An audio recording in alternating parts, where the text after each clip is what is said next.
ओम श्रीराम जय राम जय जय राम। ओम श्रीराम जय राम जय जय राम। श्रीराम जय राम जय जय राम। श्रीराम जय राम जय जय राम। ओम श्रीराम जय राम जय जय राम। ओम श्रीराम जय राम जय जय राम। श्रीराम जय राम जय जय राम। श्रीराम जय राम जय जय राम। ओम श्रीराम जय राम जय जय राम। ओम श्रीराम जय राम जय जय राम। श्रीराम जय राम जय जय राम। श्रीराम जय राम जय जय राम। ओम श्रीराम जय राम जय जय राम। ओम श्रीराम जय राम जय जय राम।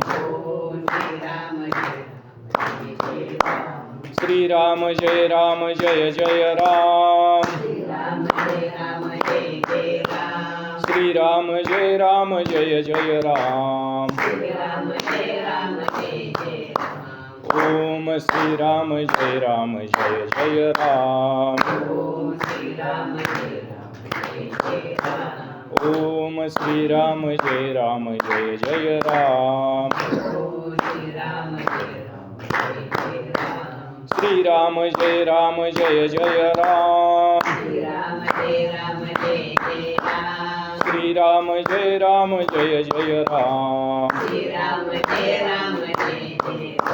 ओम श्रीराम जय राम जय जय राम। ओम श्रीराम जय राम जय जय राम। वक्रतुंड महाकाय सूर्यकोटि समप्रभ निर्विघ्नं कुरु मे देव सर्वकार्येषु सर्वदा शान्ताकारं भुजगशयनं पद्मनाभं सुरेशं विश्वाधारं गगनसदृशं मेघवर्णं शुभांगं लक्ष्मीकान्तं कमलनयनं योगविद्यानगम्यं वन्दे विष्णुभवयर सर्वलोकैकनाथं मनोजवं मारुततुल्यवेगं जितेन्द्रियं बुद्धिमता वरिष्ठं वातात्मजवानरयुतं मुख्यं श्रीरामदूतं शरणं प्रपद्ये। गुरुर्ब्रह्मा गुरुर्विष्णु गुरुर्देवो महेश्वरा गुरुर्साक्षात् परब्रह्म तस्मै श्री गुरवे नमः। अलंकापुरी पुण्यभूमी पवित्र तिथे नांदतो ज्ञान राजा सुपात्र तया ठविता महापुण्यराशी। नमस्कार माझा श्री सद्गुरु ज्ञानेश्वराशी। सौराष्ट्रे सोमनाथंच श्रीशल्ये मल्लिकार्जुनम् उज्जैन्या महाकाल ओंकारममलेश्वरम् परल्यां वैद्यनाथंच डाकिन्या भीमशंकरम् सेतुबंधे तु रामेशं नागेशं दारुकावने वाराणस्या तु विश्वेशं त्र्यंबकं गौतमी तटे हिमालयं तु केदारं ग्रश्ने शुशिवालये यतानि ज्योतिर्लिंगानि सायं प्रातः पठेन्नर सप्तजन्मकृतं पापं स्मरणेन विनश्यति यति श्री द्वादश ज्योतिर्लिंग स्मरणं स्तोत्रं संपूर्णं। नमः पार्वतीपतये हर हर महादेव। पुंडलिकावरदे हरि विठ्ठल श्री ज्ञानदेव तुकाराम पंढरीनाथ भगवान की जय। माऊली ज्ञानेश्वर महाराज की जय। जगद्गुरु तुकाराम महाराज की जय। रामगिरी महाराज की जय। अवधूत चिंतन श्री गुरुदेव दत्त। श्री गणेशाय नमः। श्री रामचंद्राय नमः। श्री गुरुवे नमः। श्री दत्तात्रेयाय नमः। नमो श्री गुरु ब्रह्मानंद जो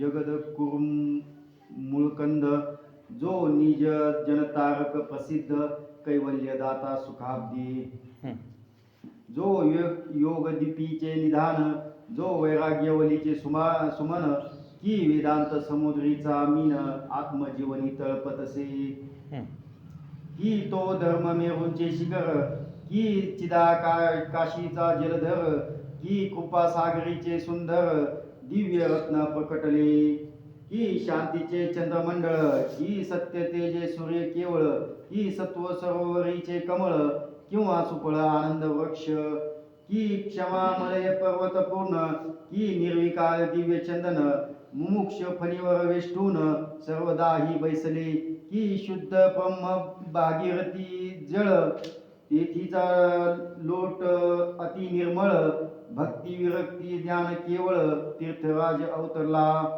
ऐसा महाराज श्री गुरुनाथ, त्याशी परिसाचा देऊ दृष्टांत, तो लोहांचे सुवर्ण करीत, परी आपणा ऐसे न करवे. पांडुरंगा करू प्रथम नमन, दुसरे चरणा संतांची त्यांच्या कृपादानी कथेचा विस्तारू. बाबाजी सद्गुरु दास तुका जयांचे केले स्मरण, होय सकळ विद्येंचे अधिकरण, तेची वंदू श्री चरण श्री गुरूंची ते नमस्कारुनी. आता काय माझी वाणी मानेल संताशी, रंजवू चित्ताशी आपुलिया प्रस्तुत प्राप्त प्रसंगी. कथेचं अनुसंधान मागील प्रसंगाला आपलं इथपर्यंत येऊन पोचलेलं आहे. प्रभू रामचंद्र, लक्ष्मण, भरत आणि शत्रुघ्न चौघांचेही विवाह संपन्न झाले. मिथिलेच्या ठिकाणी जनक राजा निरोप देण्यासाठी आले आणि मार्गामध्ये भार्गव परशुरामाची भेट झाली. परशुराम आणि प्रभू रामचंद्र हे एकाच असणाऱ्या तत्वाचे त्या ठिकाणी अवतार आहेत, परंतु राम हे असणारे त्या ठिकाणी पूर्ण आणि पूर्णोत्तम अवतार आणि परशुराम हे असणारे अंश अवतार त्या ठिकाणी. आणि म्हणून करता असणारं त्यावेळेला दोघांचं असणारं त्या ठिकाणी युद्ध झालं. त्या युद्धामध्ये असणारं परशुरामानं टाकलेले जे काय बाण होते, प्रभू रामचंद्राच्या देहाच्या दिशेनं ज्या वेळेला येऊ लागले त्यावेळेला असणारं त्या ठिकाणी पूर्णपणे ते बाण वितळून गेले. अशी असणारी अवस्था त्यावेळेला त्या ठिकाणी निर्माण झाली. ही कथा मागील प्रसंगाला आपण ऐकली. आता या अध्यायामध्ये ग्रंथकर्ते अध्यायाच्या प्रारंभी या ठिकाणी वर्णन करू लागलेले आहेत की गुरुचा असणारा दृष्टांत किंवा गुरुला काय दृष्टांत द्यावा. परिसाचा जर दृष्टांत गुरुला द्यायचा म्हटलं तर काय होतं, तर या ठिकाणी परीस फक्त लोखंडाचंच सोनं करू शकतं. इतर धातूचा स्पर्श जरी झाला तरी हे असणारा परीस त्याचं सोनं करू शकत नाही. त्याच पद्धतीनं असणारं या ठिकाणी गुरुला परिसाची देखील असणारी उपमा या ठिकाणी देता येत नाही, असं ग्रंथकर्ते या ओवीमध्ये वर्णन करू लागलेले आहे. सुरभी चिंतामणी साचार, कल्पवृक्ष म्हणावा उदार, तरी तो कल्पिलेची देणार, परी आपणा ऐसे न करवे. ग्रंथकर्ते या ठिकाणी उदाहरण देऊन सांगू लागले, कल्पतरूची जर उपमा गुरुला द्यायची म्हटलं तर ती सुद्धा अपुरी अशा प्रकारची पडली जाते. या ठिकाणी पुढं सांगितलं गेलं, सुरभी म्हणजे कामधेनू नावाची जी गाय आहे, कामधेनूची जी उपमा द्यायची म्हटलं तर ती सुद्धा अपुरी पडली जाते. कशामुळं, तर कल्पतरूच्या झाडाखाली बसल्यानंतर मनामध्ये जी कल्पना करावी ती मनोरथ पूर्ण होतं, परंतु गुरु मात्र असणारं शिष्याच्या मनामधला भाव त्या ठिकाणी जाणतात आणि त्याच्यावरती कृपा करतात. असा असणारा गुरुचा या ठिकाणी महिमा आहे. ग्रंथकर्ते या ठिकाणी श्री गुरुचा महिमा वर्णन करू लागलेले आहेत. जनक जननीची उपमा ऐसी कैशी, द्यावी आता सद्गुरुशी,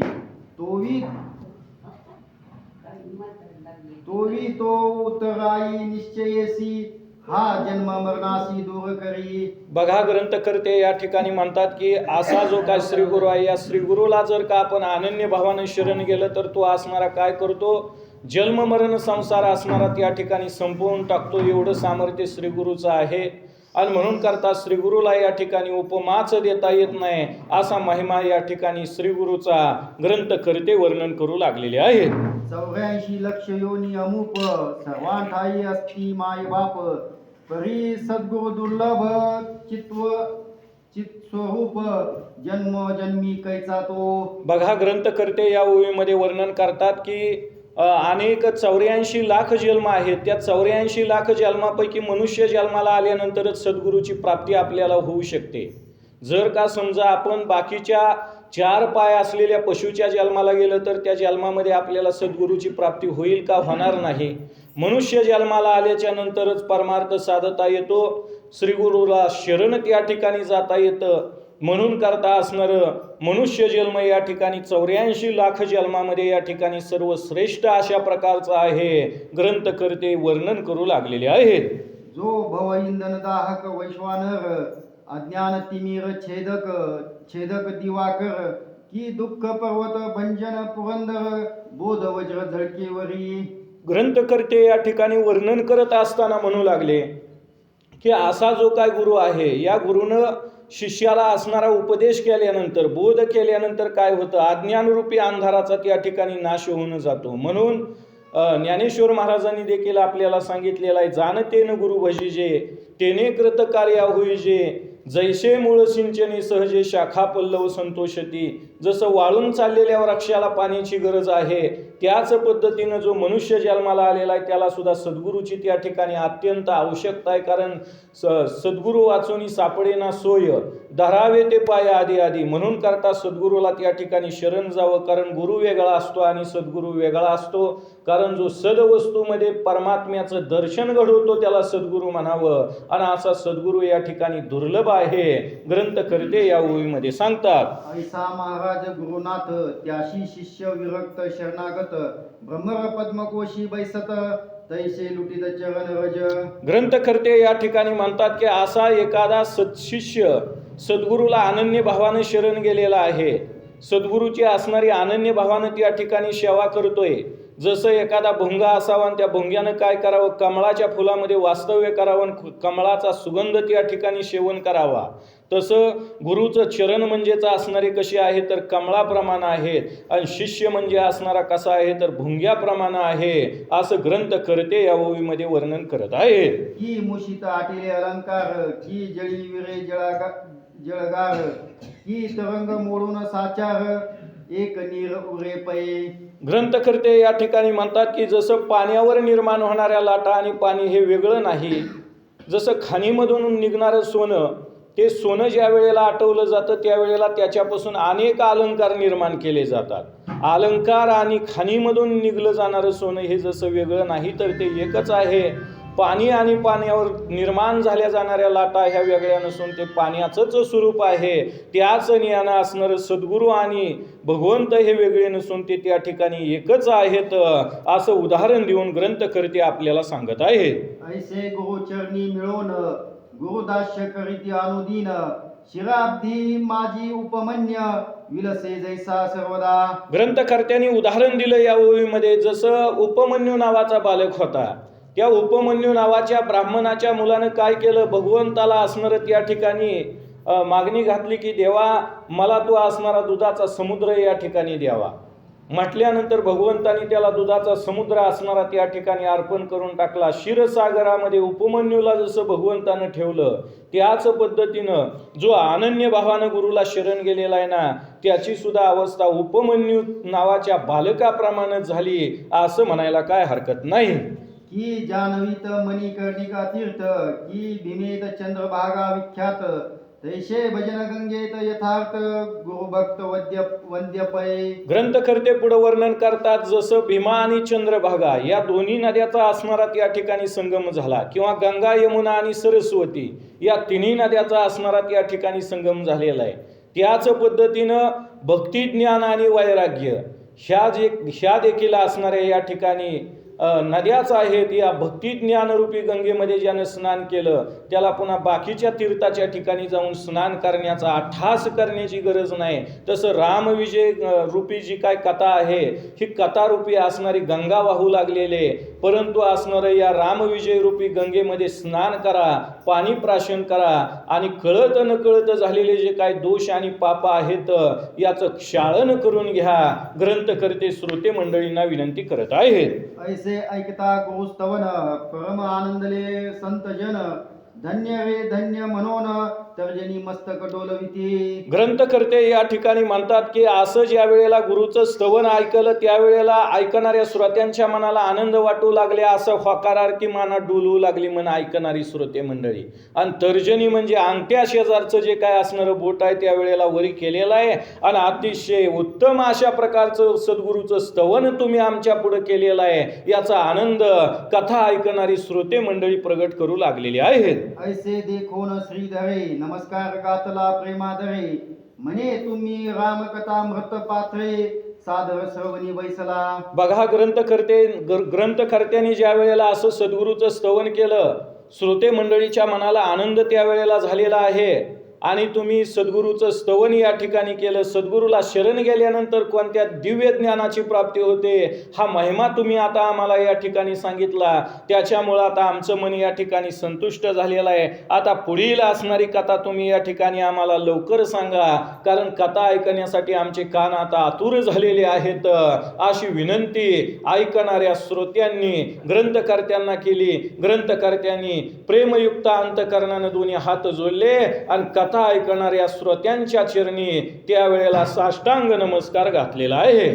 तुम्ही ज्ञानगंगेचे ओघ निर्मळ, की विवेक भूमीची निधाने केवळ, की कृपार्णवीची जहाजे सबळ, क्षमाशील वरी तळपे. ग्रंथकर्ते या ठिकाणी श्रोते मंडळीचा महिमा वर्णन करू लागले की तुम्ही म्हणजे ज्ञानरूपी गंगेचे लोट आहात, या ठिकाणी प्रवाह आहात पाण्याचे. एवढं अंतकरण तुमचं या ठिकाणी निर्मळ आहे म्हणले. जसं गंगाजळ असणारं या ठिकाणी सदा सर्व काळ निर्मळ अशा प्रकारचं असतं, तसं कथा ऐकणाऱ्याचं अंतकरण निर्मळ आहे म्हणले त्या ठिकाणी. कारण किंबहुना कथा ऐकणाऱ्याचं अंतकरण हे निर्मळ असावं त्या ठिकाणी, तर कथा ऐकल्यानंतर त्या कथेची फलश्रुती आपल्याला लाभली जात असते. म्हणून जगद्गुरु तुकाराम महाराज सुद्धा म्हणतात, नाही निर्मळ जीवन आणि काय करील साबण. जर का मळलेली कपडे आपल्याला स्वच्छ करायचे असतील तर जे कपडे असणारे ज्या पाण्यानं धुवायचे असतात ना, ते पाणी सुद्धा अगोदर शुद्ध असावं लागेल त्या ठिकाणी. आपल्याकडे साबण असेल, अनेक असणारी साधनं असतील, किंबहुना वॉशिंग मशीन त्या ठिकाणी असेल, परंतु पाणी जर गढूळ असेल तर कपडे स्वच्छ निघू शकणार नाहीत. तसं आपलं अंतकरण अगोदर निर्मळ असू द्या आणि नंतर मग कथा श्रवण करा. ग्रंथकर्ते श्रोते मंडळींना विनंती करत आहेत ही नवविध भक्तीची दिव्य द्वीपे सुंदरे, ही अनुभव शास्त्रींची मंदिरे, ही पिकली आनंद क्षेत्रे समसमान चौकडे. ग्रंथकर्ते या ठिकाणी म्हणतात की ही भक्त मंडळी म्हणजे कशी आहेत, नवविधा भक्ती करणारी ही भक्त मंडळी आहे ती. कारण 9 प्रकारची भक्ती शास्त्रामध्ये सांगितली. ही 9 प्रकारची भक्ती सर्वांनाच घडली जाईल ही गॅरंटीनं सांगता येत नाही, पण तुम्हाला मात्र ही नवविधा अशा प्रकारची असणारी भक्ती या ठिकाणी घडली जाते. म्हणून करता माझ्या मनाला या ठिकाणी आनंद वाटत आहे. तुम्ही म्हणजे परोपकार रूपी आकाशामधली असणारी नक्षत्र आहात. तुम्ही म्हणजे असणारे मुक्त मराळ म्हणजेच मोती भक्षण करणारे राजहंस पक्षी असावेत, तद्वत असणारी अवस्था तुमची या ठिकाणी आहे, असं ग्रंथ करते कथा ऐकणाऱ्या श्रोत्यांना धन्यता देऊ लागलेले आहेत. परोपकार नबीची नक्षत्रे निर्मळ, परम गुणप्रिय मुक्ता मराळ, की शब्द रत्न ग्राहक सकळ, या ग्रंथ श्रवणी मिळाले. ग्रंथकर्ते या ठिकाणी म्हणतात की तुम्ही म्हणजे असणारे या ठिकाणी कसे आहात, तर जसं रामकथा कमळणीचे भ्रमर म्हणून सांगितलं. कमळाचं फुल असावं, त्याच्यामध्ये एखाद्या भुंग्यानं रुंजी घालावी. रुंजी घालत असताना सूर्य मावळला जावा आणि कमळाचं फुल पूर्णपणे मिटलं जावं, भुंगा आतमध्ये अडकला जावा. परंतु लाकडाला पोकरणारा भुंगा मात्र कमळाच्या फुलाला पोखरत नाही म्हणले या ठिकाणी. लाकडाला पोकरणारा भुंगा कमळाच्या फुलाला पोखरत नाही, तर असणारा त्या ठिकाणी कमळामध्येच वास्तव्य करून राहतो. सूर्य उगवल्यानंतर कमळाचं फुल ज्या वेळेला उमललं जातं ना, त्यावेळेला भुंगा असणारा कमळामधून त्या ठिकाणी बाजूला निघतो. तद्वत असणारी तुमची अवस्था आहे श्रोत्यांनो. म्हणून करता तुम्हाला धन्यवाद द्यावं तेवढं असणारं या ठिकाणी कमीच आहेत, ग्रंथकर्ते या ओळीमध्ये सांगत आहेत.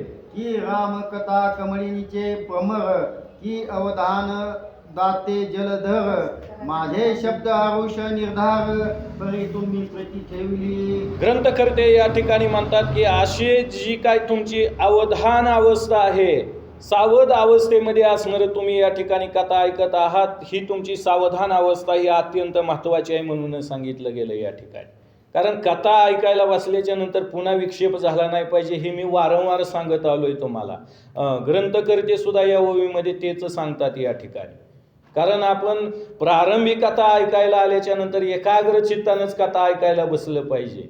जरी आपण सगळ्याच्या जरी अगोदर आलं तर पुन्हा हिथं पुढं येऊन संसारामधल्या खपल्या काढत बसायचं नाही. एकाग्र चित्तानं असणारं कथा आपण श्रवण केली पाहिजे. असं झालं तसं झालं अमुक झालं, एकदा कथारूपी मंदिरामध्ये आपण प्रवेश केल्याच्या नंतर कथेवरून उठून गेल्याच्या नंतर मग काय हरकत नाही त्या ठिकाणी. कारण 22 तास प्रपंच चाललाय तुमचा आमचा या ठिकाणी. पण 2 तास तरी मनाची एकाग्रता अत्यंत महत्त्वाची आहे या ठिकाणी. असो, कथेचं मूळ अनुसंधान या ठिकाणी इथपर्यंत येऊन पोचलेलं आहे की जसं आनंदवन असावं, त्या आनंदवनामध्ये अनेक प्रकारची फळाची फुलाची झाडं बहरलेली असावी, तद्वत असणारी तुमची अवस्था आहे. ग्रंथकर्ते श्रोते मंडळींची स्तुती करत आहेत. रान पक्षी शुक यथार्थ, त्याचे शब्द ऐकता तटस्थ, होती शास्त्रज्ञ पंडित, तैसेची येते जाहले. ग्रंथकर्ते या ठिकाणी म्हणतात की जसं त्या आनंदवनामध्ये त्या झाडावरती अनेक असणारे पशुपक्ष्यांनी त्या ठिकाणी वास्तव्य करावं, त्याच्यामध्ये पोपट असावा, कबूतर वगैरे त्या ठिकाणी असावं, आणि त्यांनी मधुर वाणीने असणारं त्या ठिकाणी बोलावं, तद्वत असणारी तुमची या ठिकाणी अवस्था आहे. आणि म्हणून करता तुमचं वर्णन करावं तेवढं असणारं कमीच आहे. पण असं एकाग्र चित्तानं कथा जर तुम्ही ऐकत असाल तर मग मात्र माझ्याही मनाला या ठिकाणी आनंद आहे, असं ग्रंथकर्ते या ओवीमध्ये बोलत आहेत. ही बोबडे बोलता बालक, अत्यंत संतोषे जनक, तैसे शब्दांचे कौतुक, संत जन करीती पये. ग्रंथकर्ते पुढे या ठिकाणी म्हणतात की जसं एखादं लहान बालक असावं, त्याला स्पष्ट बोलता येत नसावं, पण बोबड्या आवाजामध्ये त्यानं आई पुढे त्या ठिकाणी बोलावं, आणि आईनं त्याच्या बोबड्या बोलण्याचा अर्थ समजून घ्यावा, आणि त्याला हवी असलेली वस्तू गोष्ट त्या ठिकाणी द्यावी. तद्वत माझं हे जे काय कथा निरूपण आहे हे असणारं बोबड्या आवाजामधला म्हणले या ठिकाणी. आणि जरीही बोबडं असलं तरी, बोबडं जरी लेकरू बोलत असलं तरी आईच्या मनाला जसं कौतुक वाटलं जातं ना, तद्वत तुमच्या सुद्धा मनाला थोडं कौतुक वाटू द्या. ग्रंथकर्ते श्रोते मंडळींना विनंती करत आहेत. तरी आता इतुकेच करा सत्वर, सादरता हे दिव्य अलंकार, मज लागी देऊन साचार, संतजनी गौरवावे. तरी आता इतुकेची करी साचार म्हणून सांगितलं. आता एवढंच द्या म्हणले, कथा ऐकण्यासाठी बाकीचं काय लागत नाही म्हणले, फक्त एक अवधान द्या तुम्ही, एकाग्र चित्ताने असणारी कथा या ठिकाणी ऐका. सादरता हा एक दिव्य अशा प्रकारचा अलंकार आहे म्हणले या ठिकाणी. म्हणून करता चित्ताची एकाग्रता हाच सर्वश्रेष्ठ अलंकार आहे कथा ऐकणाऱ्याच्या देहावरला त्या ठिकाणी. आणि म्हणून करता तुम्ही या ठिकाणी एकाग्र चित्त करा आणि आता या कथेचा गौरव करा. ग्रंथकर्ते श्रोते मंडळींना विनंती करत आहेत. वक्ता क्षेत्र पिकले पूर्ण, वरी सादरता पाहिजे वरी घन, चित्त व्याकुळता हे आवर्षण, तेने मूळ करपती. बघा ग्रंथकर्त्यांनी काय वर्णन केलं या ओवीमध्ये या ठिकाणी. वक्ता क्षेत्र पिकले पूर्ण म्हणून सांगितलं. कथारूपी असणारं पीक पिकलं गेलंय म्हणले या रामविजय रूपी असणाऱ्या शेतामध्ये या ठिकाणी. परंतु त्याला जर का तुमच्या एकाग्रतेचं असणारं त्या ठिकाणी पाणी घातलं तर त्याचे जे काय मूळ आहेत ते असणारे त्या ठिकाणी वाढले जाणार आहेत. आणि जर का तुम्ही अवधान नाही दिलं, एकाग्र चित्तानं जर नाही कथा ऐकली तर खऱ्या अर्थानं दुष्काळच आहे या असणाऱ्या कथारूपी शेतावरती, असं म्हणायला काय हरकत नाही. जसं पेरणी करावी आणि पाऊस असणारा त्या ठिकाणी संपावर जावा आणि उगवून आलेलं धान्य असणारं करपून जावं, तसं कथारूपी असणाऱ्या धान्याची अवस्था झाल्याशिवाय राहणार नाही. म्हणून करता एकाग्रतारूपी असणारं त्या ठिकाणी पाणी अत्यंत महत्वाचं आहे. ग्रंथकर्ते या ओवीमध्ये बोलतात. बोलती संत श्रोते चतुर, तुझी वचने हा सुधाकर, येणे आमुचे कर्ण चकोर, तृप्त जाहले निर्धारे. ग्रंथकर्ते पुढे या ठिकाणी म्हणतात, बोलती संत श्रोते चतुर. जी काय संत मंडळी आहेत ती असणारी चतुर आहेत. ती बोलू लागली की तुमचं जे काय बोलणं आहे ते असणारं अतिशय गोड अशा प्रकारचं आहे. आणि हे बोलणं ऐकल्यानंतर आमच्या मनाला या ठिकाणी गोड वाटू लागलेलं आहे. आता आमचे कान तृप्त झालेले आहेत. पुढील कथा आता तुम्ही लवकर सांगा, अशी विनंती ग्रंथकर्त्यांना कथा ऐकणाऱ्या श्रोते मंडळींनी केलेली आहे. असो आता वागवल्ली सुंदरी, चढे अयोध्या कांड मानवावरी, तेथीची फळे निर्धारी, भक्त चतुरी सेविजे. ग्रंथकर्ते या ठिकाणी म्हणतात की आता ही जी काय कथारूपी वेली आहे अयोध्या कांडरूपी असणाऱ्या मंडपावर चढू लागलेले आहे म्हणले त्या ठिकाणी. जसं येवलेसे रोप लाविले द्वारीन, तयाचा वेलू गेला गगनावरी. त्याच ज्ञान असणारं या ठिकाणी ही अयोध्याकांड रूपी असणारा मंडप आहे म्हणले. आणि त्या अयोध्याकांड रूपी असणाऱ्या मंडपावरती कथारूपी असणारी विलीत या ठिकाणी चढू लागलेले. आता तुम्ही चतुर भक्त आहात, एकाग्र चित्तानं या कथेचं अवधान देऊन श्रवण करा. ग्रंथकर्ते श्रोते मंडळींना विनंती करत आहेत. मागे अष्टमाध्यायी कथन जानकी परिणिली कोदंड भंगोन त्यावरी भृगुपतीचा दर्प हरवून रघुपती आला अयोध्ये. बघा नंतर मग अशा अवस्थेमध्ये त्यावेळेला ठिकाणी गेले आणि तिथं गेल्याच्या नंतर असणारं त्या ठिकाणी सीतेला वरून घेतलं. लक्ष्मणानं असणारं उर्मिलेला त्या ठिकाणी वरलेला आहे. भरतानं मांडवीला असणारं त्या ठिकाणी वरलेलं आहे. शत्रुघ्नानं असणारं श्रुतकीर्तीला त्या ठिकाणी वरलेलं आहे. आणि अशा पद्धतीनं असणारं त्या ठिकाणी चौघाही बंधूचे विवाह असणारे संपन्न झाले. आणि नंतर मग असणारा अयोध्येकाला मार्ग त्यांनी धरला. ही कथा आपण मागील अध्यायामध्ये ऐकलेली आहे. कैकईचा बंधू विख्यात परमप्रतापी संग्रामजीत मान देवोनी बहुत लग्नासी आणिला दशरथे. नंतर मग अशा अवस्थेमध्ये कैकईचा बंधू आहे, त्याचं नाव आहे संग्रामजीत अशा प्रकारचं. आणि त्या संग्रामजीत नावाच्या कैकईच्या बंधूला राजा दशरथानं त्यावेळेला मान दिलेला आहे.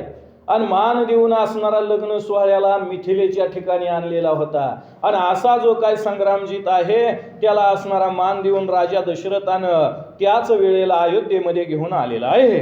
मिथुळेचा लग्न सोहळा पाहून अयोध्येसी आला परतोन कैकई म्हणे भरत शत्रुघ्न नेऊ आपले ग्रामाते. बघा नंतर मग अशा अवस्थेमध्ये त्यावेळेला काय झालेलं आहे, मिथुलेचा लग्न सोहळा असणारा संपन्न त्यावेळेला झाला. अयोध्येमध्ये परतून त्यावेळेला आलेला आहे.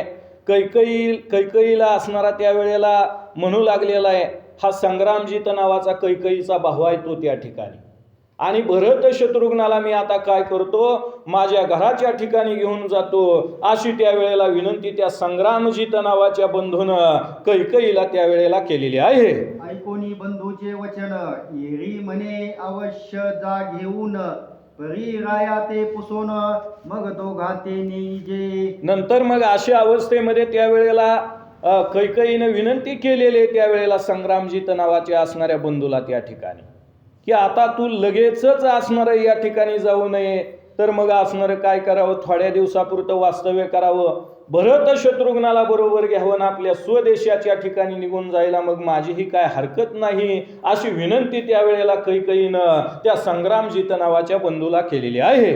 दशरथास पुसे संग्रामजीत मास एक शत्रुघ्न आणि भरत स्वराज्यासी नेऊन त्वरित आणून मागुती पोचू. नंतर मग दशरथ राजानं असणारं त्यावेळेला त्या ठिकाणी काय केलेलं आहे, संग्रामजीत नावाच्या असणाऱ्या बंधूला त्यावेळेला सांगितलं.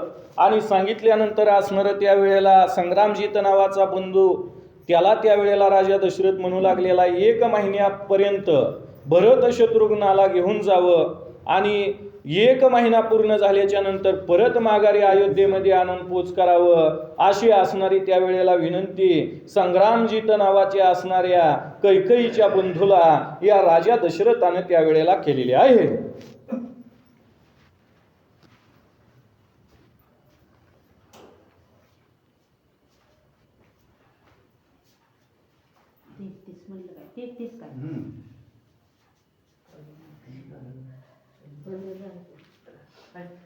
श्री गणेशाय नमः.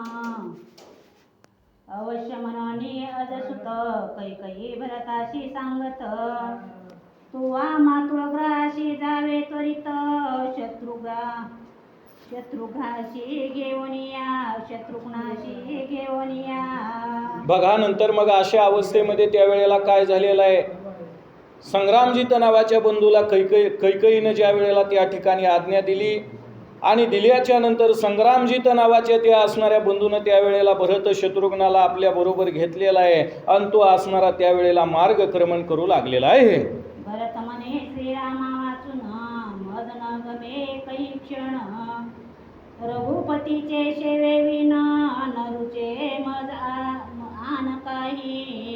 बघा नंतर मग अशा अवस्थेमध्ये ज्या वेळेला भरत शत्रुघ्नाला असणारा संग्रामजीत नावाचा बंधू त्यावेळेला घेऊन जाऊ लागला आणि अशा अवस्थेमध्ये भरत त्यावेळेला म्हणू लागलेला आहे, प्रभू रामचंद्राच्या सेवेशिवाय मला दुसरं काही या ठिकाणी आवडत नाही. किंवा जाण्याची इच्छा माझ्या मनामध्ये या ठिकाणी निर्माण झालेली नाही.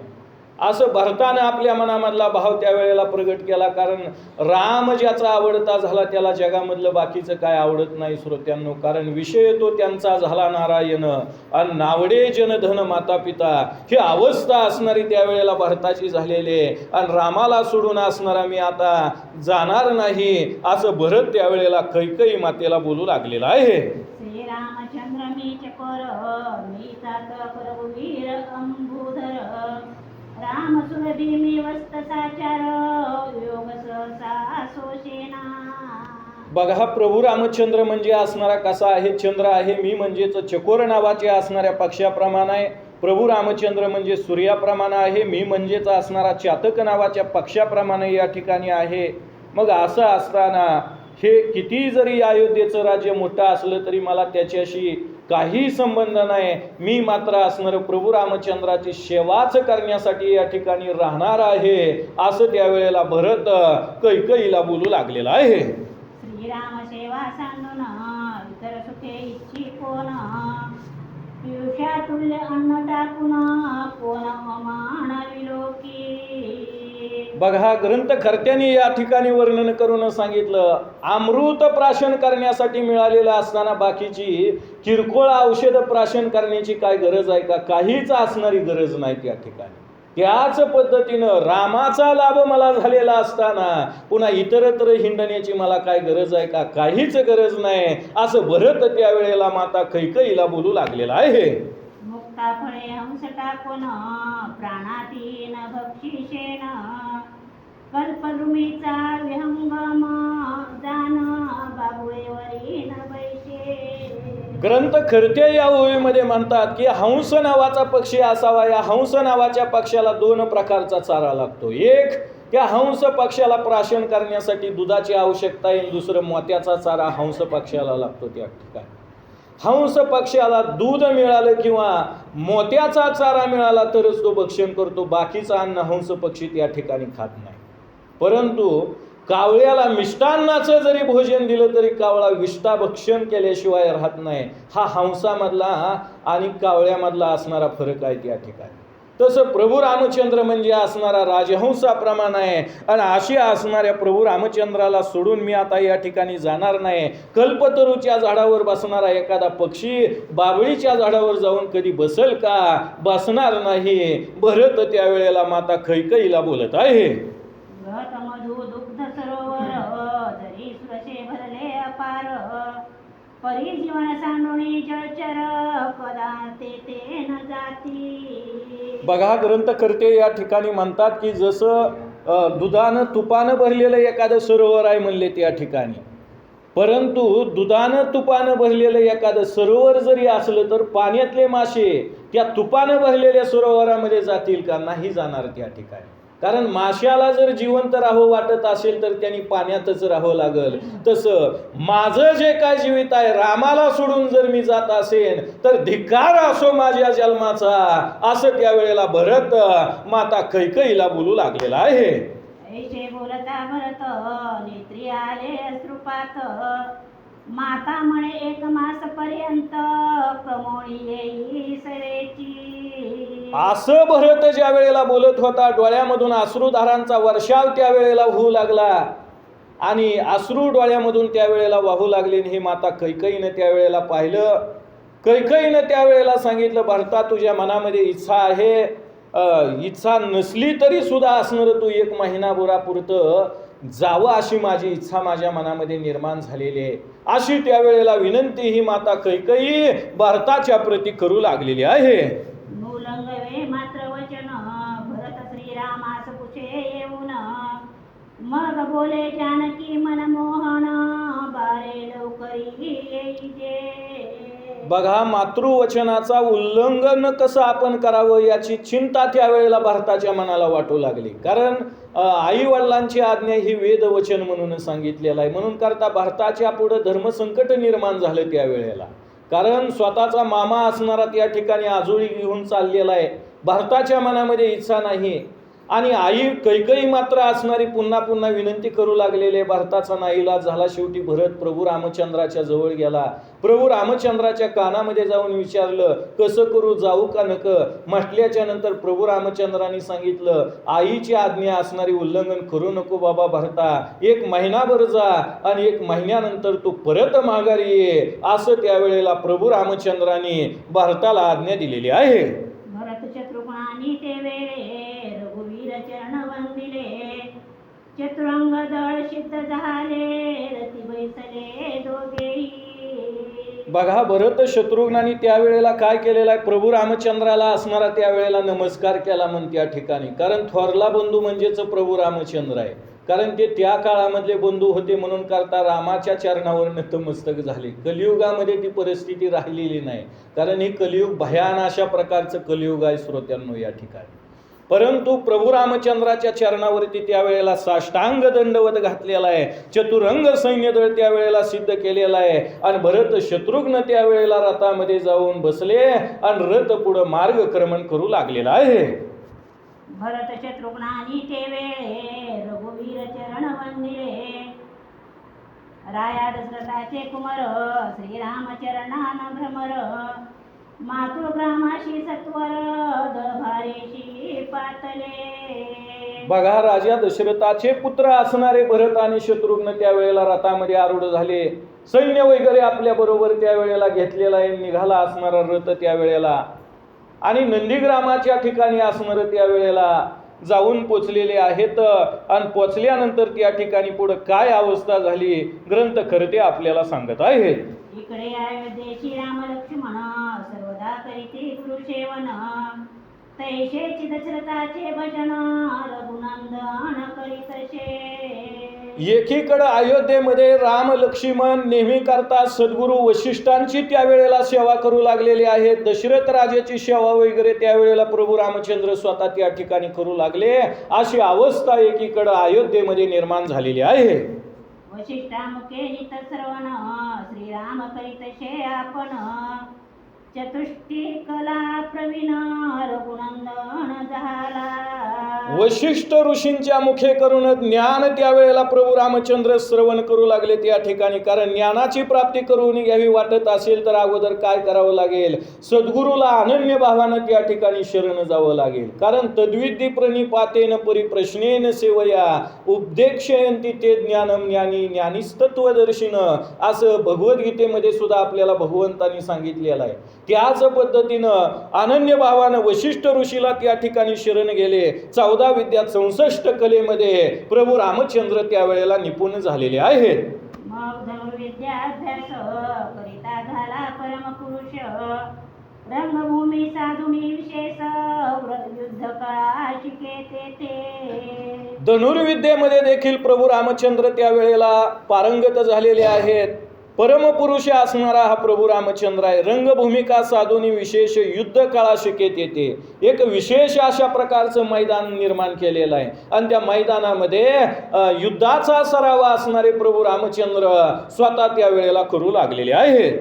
वेणू मस्तकी घालिता कुठार चिरत जाय जैसा दूर. तैशी श्रीराम बुद्धी तीव्र तर्क पार पावतशे. ग्रंथकर्ते या ठिकाणी म्हणतात की जसं एखादी वेळूची काठी असावी आणि त्या वेळूच्या काठीवरती असणारा कुऱ्हाडीचा घाव घालावा मधोमध आणि ती पूर्णपणे असणारी बुडापर्यंत चिरत जावी, त्याच पद्धतीनं प्रभू रामचंद्राच्या मनामध्ये अनेक प्रकारचे तर्क असणारे निर्माण होऊ लागले आणि सर्व असणाऱ्या विद्या प्रभू रामचंद्राला शरण येऊ लागलेल्या आहेत. वशिष्ठ दंशवान घेऊन जे जे मांडून दावी थान. त्या गुण विषय रघुनंदन दावी करून गुरुची. ग्रंथकर्त्यांनी या ओळीमध्ये सांगितलं गेलं, ज्या ज्या पद्धतीनं असणारे वशिष्ठ ऋषी रामाला शिकवत होते त्याच पद्धतीनं प्रभू रामचंद्राला त्या विद्या कला वगैरे असणाऱ्या साध्य होऊ लागले त्या ठिकाणी. कारण ग्रंथकर्त्यांनी सांगितलं, जो असणारा त्या ठिकाणी अतिशय टॅलेंट अशा प्रकारचा विद्यार्थी आहे त्याला जास्त सांगावं शिकवावं लागत नाही म्हणले शिक्षकाला त्या ठिकाणी. आपोआप असणाऱ्या त्या विद्या त्या ठिकाणी आत्मसात झाल्या जातात. तसं सगळ्या विद्यांचं कलेचं माहेरघर म्हणजेच हा प्रभू रामचंद्र आहे. आणि म्हणून करतात 14 विद्या 64 कला 4 वेद 6 शास्त्र 18 पुराण याच्यामध्ये प्रभू रामचंद्र पारंगत झालेले आहेत. अस्त्रशस्त्र विद्या प्रवीण झाले राम आणि लक्ष्मण, ते परीक्षा पहावया अजनंदन रंगमंडपी बैसला. बघा नंतर मग असं 14 विद्यात 64 कलेचं ज्ञान वगैरे ज्या वेळेला झालं त्यावेळेला असणारं त्या ठिकाणी काय झालेलं आहे. आता या वशिष्ठ ऋषींनी विचार केला की यांची परीक्षा घ्यायची आहे की आपण शिकवलेल्या विद्येमध्ये हे असणारे निपुण झालेले आहेत का नाही. याचा अनुभव आपण घेतला पाहिजे. कारण एखादी बातमी आणि प्रत्यक्ष अनुभव याच्यामध्ये जमीन आसमानाचा फरक असतो. म्हणून करता आपण स्वतःहून जाणून घेतलं पाहिजे असा विचार त्यावेळेला केला. आणि राजा दशरथ देखील त्यावेळेला प्रभू रामचंद्र कशा रीतीनं युद्धकलेमध्ये निपुण झालेला आहे याची परीक्षा पाहण्यासाठी त्या मैदानामध्ये बसले गेलेले आहेत. रंगमंडपाची रचना न वर्णवेची सहस्त्रवदना, ते तेज विलोकिता सहस्त्र किरणा परमाश्रय वाटतसे. परम आश्चर्य वाटत असे ग्रंथकर्त्यांनी या ओळीमध्ये वर्णन केलं. ती जी काय रंगभूमिका म्हणजेच ती जी काय मैदान निर्माण केलेलं होतं कसं होतं पाहिलं तर पाहणाराच्या मनाला आश्चर्य वाटलं जावं म्हणले अशा पद्धतीची रचना होती त्या ठिकाणी. जसं पूर्वी मयसभा निर्माण केलेली होती 5 पांडवासाठी, कुणी मयासूर नावाच्या दैत्यानं निर्माण केलेली होती. जिथं पाणी आहे असं वाटायचं तिथं पाणी नसायचं त्या ठिकाणी, आणि जिथं खरंच पाणी असायचं तिथं पाणी नाही असा भास वाटला जायचा त्या ठिकाणी. आणि त्याच्यामुळं मनुष्याची फसवणूक झाली जायची. त्याच प्रसंगामधून असणारं महाभारत घडलं हे आपण पांडव प्रताप नावाच्या ग्रंथामध्ये श्रवण केलेलं आहे श्रोत्यांना त्या ठिकाणी. परंतु या ओळीमध्ये सांगितलं गेलं असं ते मैदान निर्माण केलेलं होतं की पाहत असताना पाहणाऱ्याच्या मनाला आश्चर्य वाटलं जात होतं. कसं होतं ते मैदान जरा एकाग्र चित्तानं ऐका, ग्रंथकर्ते श्रोते मंडळींना सांगत आहे. शशांक प्रभा समपूर्ण कोरिले काश्मीर पाषाण, त्यांची पोळी प्रभाघन सभोवती रचिली. बघा ग्रंथकर्ते या ठिकाणी म्हणतात की जे काय संगमरवरी अशा प्रकारची दगडं असतात ती असणारी कुरून ती मयसभा ती असणारी जी काय मैदानाची अवस्था ही असणारी निर्माण केलेली होती त्या ठिकाणी. चंद्र सूर्याचं ते जे असणारं त्या ठिकाणी प्रगट झालेलं आहे का काय असं पाहत असताना पाहणाऱ्याच्या मनाला भास वाटला जात होता. त्या माझी सप्तरंगी पाषाण चक्र जाळ्या चौकटी पूर्ण, माझी घातल्या दारुण पाहता आश्चर्य वाटतसे. बघा ग्रंथकर्ते या ठिकाणी म्हणतात की अशा ज्या काय असणाऱ्या चक्र जाळी चौकटी पूर्ण म्हणून सांगितलं गेलं. विविध प्रकारची असणारी कलाकुसर वगैरे त्या ठिकाणी केलेली होती. आणि अशा अवस्थेमध्ये असणारं ते मैदान त्या ठिकाणी निर्माण केलेलं होतं असं ग्रंथकर्ते या ओळीमध्ये वर्णन करत आहेत. साधिले 5 बंधांगण गरुड पाचूची ज्योती पूर्ण, निळ्याचे गज घडून तेची तोळंबे लाविले. ग्रंथकर्ते या ठिकाणी म्हणतात की ते जे काय मैदान होतं 5 नावाची रत्न ती असणारी रत्न त्या असणाऱ्या भूमीवरती त्या मैदानामध्ये जडवलेली होती त्या ठिकाणी. आणि ज्याला तुळया म्हटलं जात होतं पूर्वीच्या काळामध्ये त्या तुळया सुद्धा कशाच्या होत्या सोन्यापासून निर्माण केलेल्या होत्या. त्याच्यावर ही असणारं त्या ठिकाणी स्फटिकाची असणारी रचना त्या ठिकाणी केलेली होती. 5 नावाची रत्न त्याच्यावरती त्या ठिकाणी जडवलेली होती असं त्या असणाऱ्या सभेचं वर्णन ग्रंथकर्ते या ओळीमध्ये करत आहेत. त्यावरी हिरयाचे स्तंभ वरी वैडूर्य अवताळी स्वयंभ, सुवर्णाची तुवटे सुप्रभ लंबायमान पसरली. बघा ग्रंथकर्ते या ओळीमध्ये म्हणतात की त्याच्यावरती असणारं त्या ठिकाणी काय होतं वैडूर्य नावाची असणारी रत्न वगैरे जडवलेली होती. स्वयंभू अशा प्रकारची असणारी रत्न त्या ठिकाणी जडवलेली होती. आणि अशा अवस्थेमध्ये ते जी काय असणारी रंगभूमिका आहे अतिशय शोभायमान अशा प्रकारची केलेली आहे असं ग्रंथकर्ते त्या मैदानाचं वर्णन करत आहेत. गरुड पाचूचे दांडे विराजती रक्त माणिक किलचा झळकती, सर्याशेच फनाकृती जैसे गवस्ती वळी पळीने. बघा नंतर मग ग्रंथकर्ते या ठिकाणी म्हणतात की अशी असणारी अवस्था त्यावेळेला त्या ठिकाणी निर्माण केलेली आहे की जणू काही प्रलय काळाच्या वेळेला 12 सूर्य प्रगट व्हावे आणि ते 12 सूर्य एका ओळीनं येऊन असणारे त्या ठिकाणी बसले जावे, तद्वत असणारी अवस्था त्या ठिकाणी निर्माण केलेली आहे. आणि त्याच्यामुळं असणारं ते जे काय मैदान आहे अतिशय शोभायमान अशा प्रकारचं दिसू लागलेलं आहे.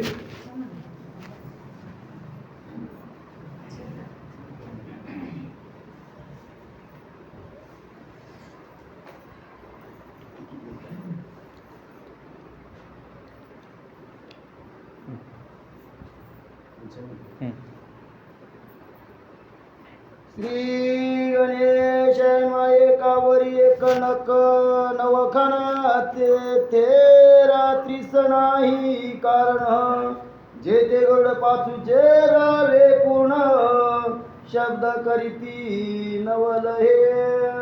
बघा त्या असणाऱ्या मैदानाचं वर्णन ग्रंथकर्ते आपल्याला या ओळीमध्ये सांगू लागलेले आहेत. गरुड पाचूची रत्न जडवून असणारं त्या ठिकाणी ती भूमी निर्माण केलेली होती. तिथं स्फटिकापासून असणारे पोपट नावाचे पक्षी, मोर पक्षी असणारे निर्माण केलेले होते आणि ते पोपट सुद्धा मनुष्यवाणीनं बोलत होते म्हण त्या ठिकाणी. माणूस जर गेला तर या बसा रामराम पाहुणं असं ते स्फटिकापासून निर्माण केलेले असणारे पोपट देखील त्या ठिकाणी बोलायचे. आणि हे दृश्य पाहिल्यानंतर पाहणाऱ्यांच्या मनाला आश्चर्य वाटलं जात होतं. निळयांचे मयूर धावती रत्नाची गोलांगुले नाचती 56 देशी चांद्र पाकृती चित्रे भिंती वरी नीळ नावाच्या रत्नापासून तयार केलेले जे काय मोर होते ते मोर सुद्धा असणारे दाहोत होते म्हणून सांगितलं या ओवीमध्ये या ठिकाणी. आणि रत्नापासून निर्माण केलेली गोलांगुलं म्हणजे जी काय वानरं होती ती सुद्धा उड्या मारत होती त्या ठिकाणी. 56 देश होते त्या काळामध्ये आणि 56 देशामधली जी काय राजमंडळी होती ती सुद्धा असणारी त्या भिंतीवरती त्या ठिकाणी त्यांची चित्र कोरली गेलेली होती. असं त्या मैदानाचं वर्णन ग्रंथकर्ते या ओवीमध्ये करत आहे. खांबा सूत्रीच्या पुतळ्या नाचती गिरक्या घेऊन या नरसिंहमूर्ती स्तंभातून या हुंकारती क्षण क्षणा. ग्रंथकर्ते पुढे म्हणतात की जे काय खांब होते त्या खांबामधून जणू काही भक्त प्रल्हादासाठी भगवंतानी भगवान नरसिंह रूप धारण केलेलं आहे. ते असणाऱ्या खांबामधून गुरगुर करत असणारे बाहेर येऊ लागलेले आहेत का काय असा असणारा भास तिथं गेलेल्या प्रत्येक मनुष्याच्या मनाला झाला जात होता. आशिया रंग मंडपात बैसता झाला द्विपंचरथ वशिष्ठादी ऋषी समस्त अष्टाधिकारी आणि प्रजा. बघा नंतर मग अशा असणाऱ्या त्या दिव्य अशा प्रकारच्या मंडपामध्ये द्विपंचरथ म्हणजेच हा जो काय राजा दशरथ आहे हा राजा दशरथ त्यावेळेला जाऊन बसलेला आहे त्या ठिकाणी.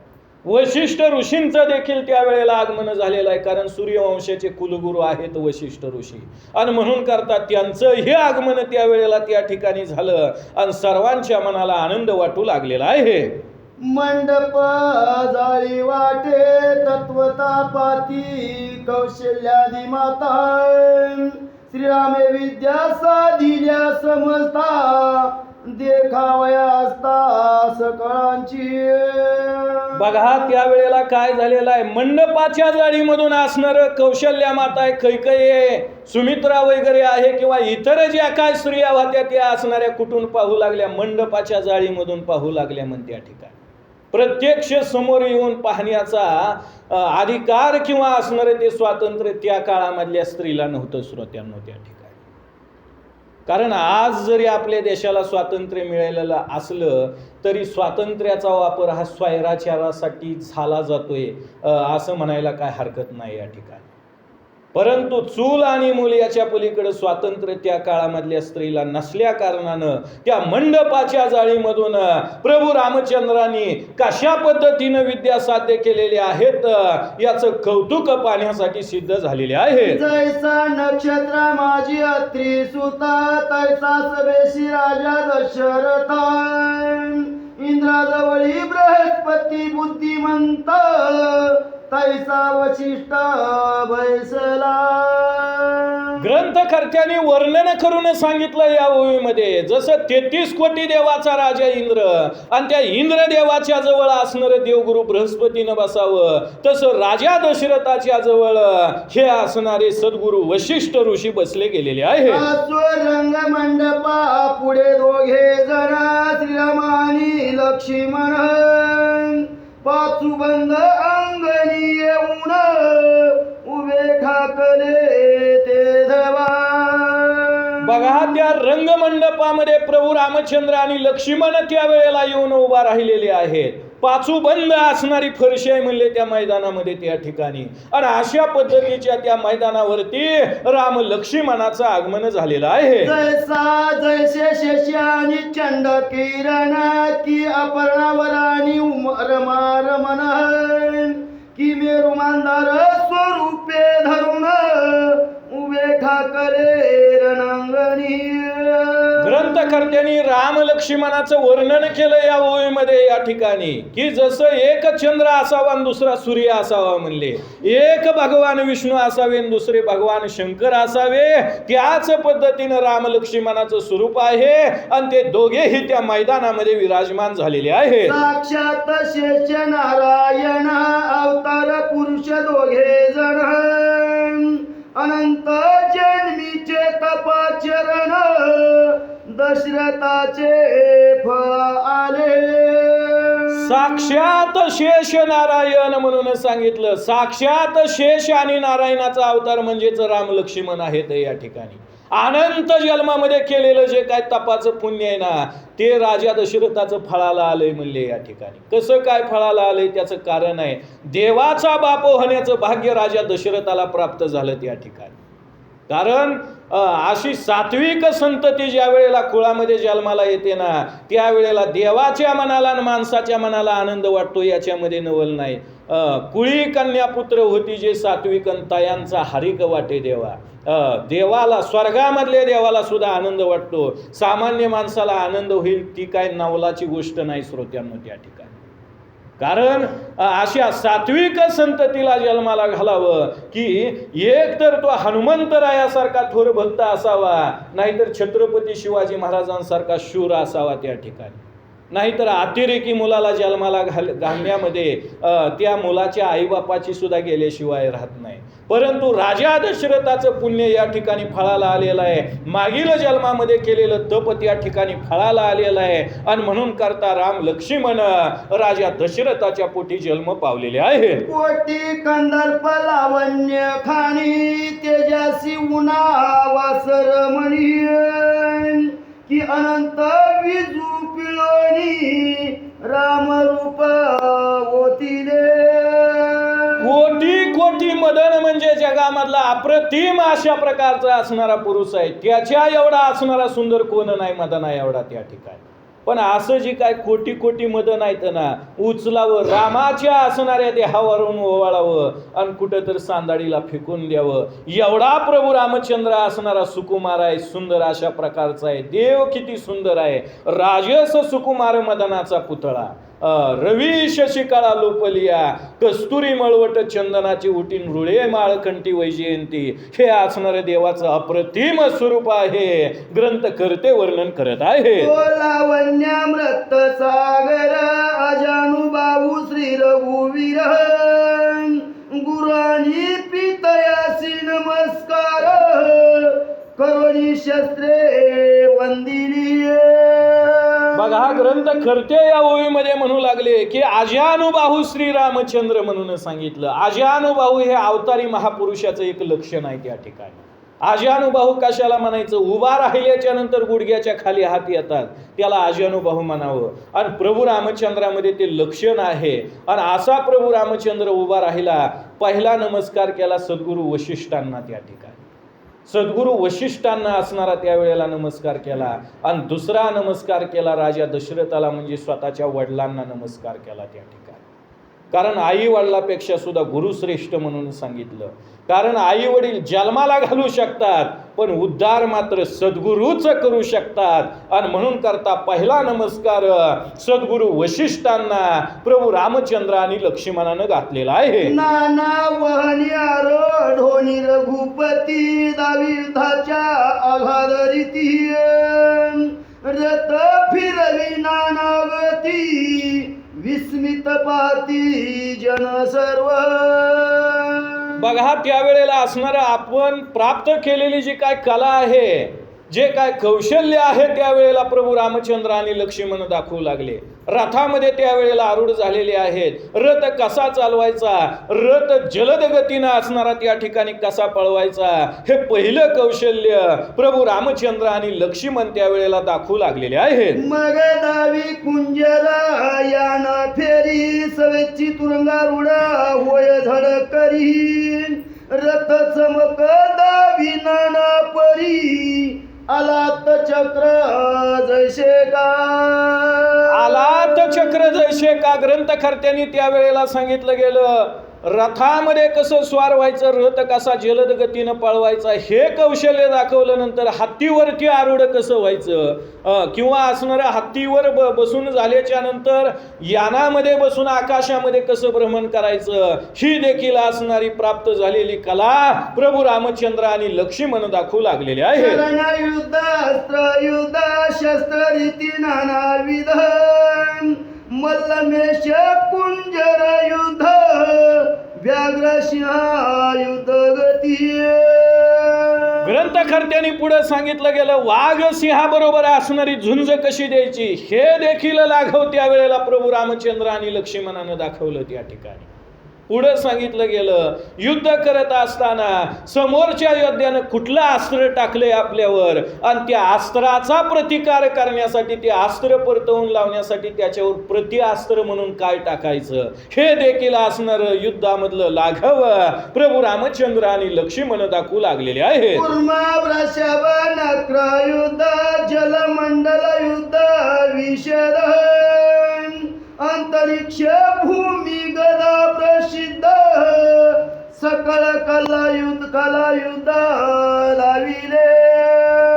ग्रंथकर्त्यांनी या ओळीमध्ये सांगितलं, तलवार कशी चालवायची, गदा युद्ध असणारं त्या ठिकाणी कसं करायचं, हे देखील असणारं युद्ध लाघव त्यावेळेला प्रभू रामचंद्रांनी त्यावेळेला दाखवलं.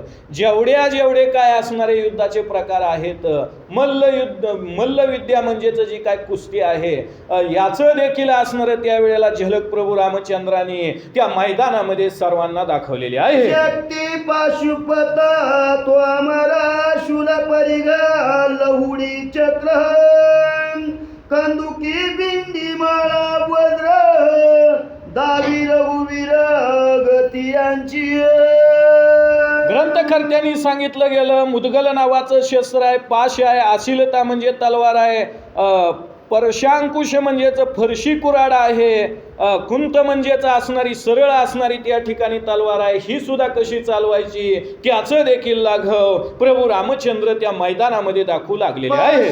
शिलता मुदगल शताग्नी फरशांकुश कुंत सरळ यमद्रष्टा शब्द युद्ध सबळ यंत्र मंत्र युद्ध गती. ग्रंथकर्त्यांनी या ओळीमध्ये सांगितलं, नाना प्रकारची असणारी जी मंत्रविद्या आहे.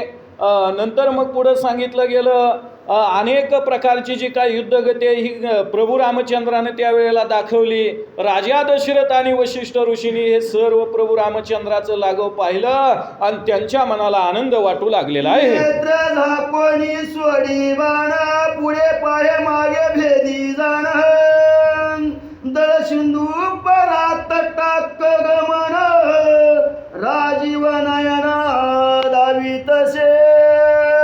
ग्रंथकर्त्यांनी या ओळीमध्ये मध्ये सांगितलं डोळं झाकून बाण सोडायचा आणि इच्छित असणाऱ्या गोष्टीचा त्या ठिकाणी भेद करायचा, ही देखील विद्या प्रभू रामचंद्राने दाखवली. किंवा पुढं पाहायचं आणि पाठीमागं बाण मारायचं आणि एखाद्या असणाऱ्या वस्तूचा भेद त्या ठिकाणी करायचा, ही देखील असणारी विद्या राजीव नयन असणाऱ्या प्रभू रामचंद्राने त्यावेळेला दाखवलेली आहे. एक स्वरिताची बाणा कोट्यावधी व्हावे त्यापासून सकळ चमूचे शिरच्छेदन एकाची बाणे करावे. धनुष्यामधून एक बाण सोडायचा, पण सोडलेल्या एका बाणापासून कोट्यावधी बाण निर्माण करायचे, हे देखील असणारे युद्ध कौशल्य त्यावेळेला प्रभू रामचंद्राने त्यावेळेला दाखवलेलं आहे.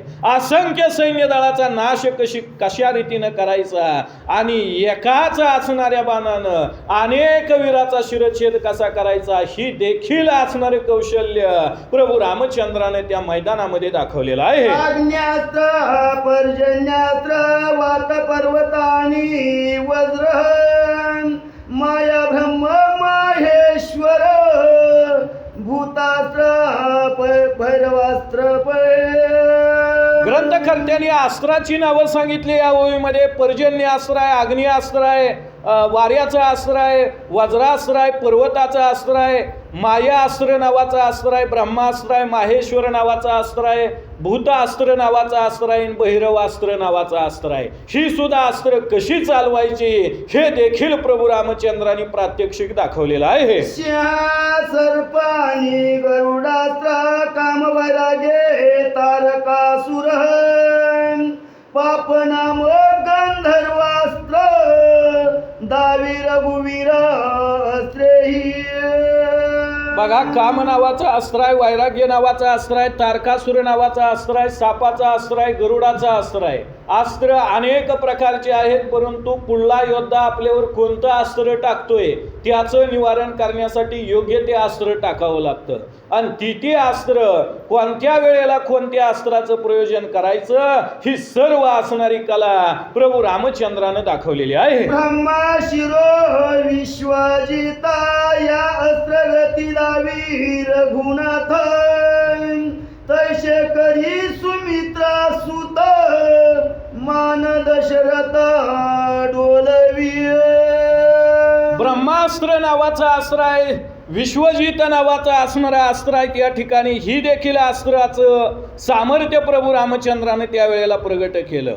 राजा दशरथानं पाहिलं, वशिष्ठ ऋषींनी पाहिलं, आनंद दोघांच्याही मनाला त्यावेळेला असणारा वाटू लागलेला आहे. आता प्रभू रामचंद्र या ठिकाणी सर्व 14 विद्या 64 कलेमध्ये निपुण झालेला आहे, परिपूर्ण झालेला आहे. याचा आनंद वशिष्ठ ऋषी आणि राजा दशरथाच्या मनाला वाटत आहे. वशिष्ठ उठोनी देवसरी श्रीराम सौमित्राशी हृदयी धरी दशरथाचा आनंद अंबरी न समाये तेव्हा सर्वथा.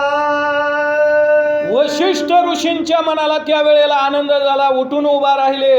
प्रभू रामचंद्र आणि लक्ष्मणाच्या जवळ गेले. दोघांनाही असणाऱ्या आपल्या हृदयाशी त्यावेळेला त्या ठिकाणी धरलं. कारण शिष्य ज्या वेळेला असा निपुण होतो, पारंगत होतो, त्या ठिकाणी त्यावेळेला सद्गुरूच्या मनाला जो आनंद होतो ना, त्याच्या एवढा मोठा आनंद सद्गुरूच्या जीवनामध्ये दुसरा कुठलाही असू शकत नाही. आणि तसा आनंद सद्गुरू वशिष्ठांच्या मनाला झाला. राम लक्ष्मणाला त्या ठिकाणी आपल्या हृदयाशी धरलं आणि राजा दशरथानं पाहिलं, आनंद वाटू लागला. होकार आरती मान राजा दशरथ डोलू लागलेले आहे. सभा विसर्जुना दशरथ वशिष्ठ सौमित्र रघुनाथ प्रवेश ते झाले सदनात आनंदयुक्त सर्वही. सभेचं विसर्जन त्या वेळेला राजा दशरथाने केलेलं आहे. वशिष्ठ ऋषी आहेत, राम लक्ष्मण आहेत, त्यांनी अंतरग्रहामध्ये त्यावेळेला प्रवेश केलेला आहे. आनंद सर्वांच्या मनाला वाटू लागला. आणि पुढे काय झालं ग्रंथकर्ते आपल्याला पुढील कथा सांगत आहेत. यावरी एके दिवशी अजनंदना दर्पणी विलोकी निज वदन तो दाढीत शुभ्र केश देखोन काय बोलता झाला. बघा, नंतर अशा अवस्थेमध्ये काही दिवसाचा कालखंड लुटून गेलेला आहे. राजा दशरथानं एके दिवशी आरशामध्ये पाहिलं म्हणते या ठिकाणी. आरशामध्ये पाहिलं तर दाढीचा एक केस पांढरा झालेला होता म्हणून राजा दशरथाच्या त्या ठिकाणी. आणि तो असणारा पाहिला आणि पाहिल्याबरोबर राजा दशरथाच्या मनामध्ये काय भाव प्रगट झाला. मग राजा दशरथाच्या मनामध्ये भाव प्रगट झाला तसा आपल्या सुद्धा मनामध्ये प्रगट व्हावा ही ग्रंथकर्त्यांचा या ओवीमधला भावार्थ आहे श्रोत्यांनो. या ठिकाणी काय असणारा भाव निर्माण झाला राजा दशरथाच्या मनामध्ये ग्रंथकर्ते पुढील ओवीमध्ये तो प्रगट करत आहे. म्हणे शीघ्र बोलवा ब्रह्मनंदना अष्टाधिकारी ऋषी प्रजाजन सकळ व्यवहारी वैश्यजन विवेक संपन्न थोर थोर. राजा दशरथाने त्यावेळेला असणारं ते प्रधान मंडळी सर्व असणारे बोलवण्याची आज्ञा दिलेली आहे त्यावेळेला.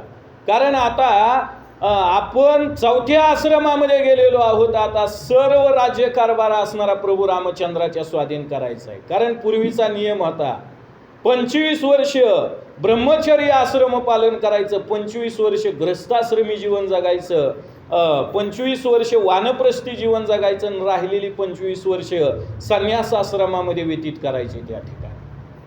ही एकूण 100 वर्षाचं गणित पूर्वीच्या काळामधले राजे मंडळी पालन करत होते श्रोत्यांना त्या ठिकाणी. आणि त्याच्यामुळं नुसता दाढीचा एक केस पांढरा झालेला पाहिला आणि राज्य असणारं रामाच्या स्वाधीन केलं पाहिजे आणि आपण कुठंतरी आता कोपऱ्यामध्ये हरिहरी करत बसलं पाहिजे.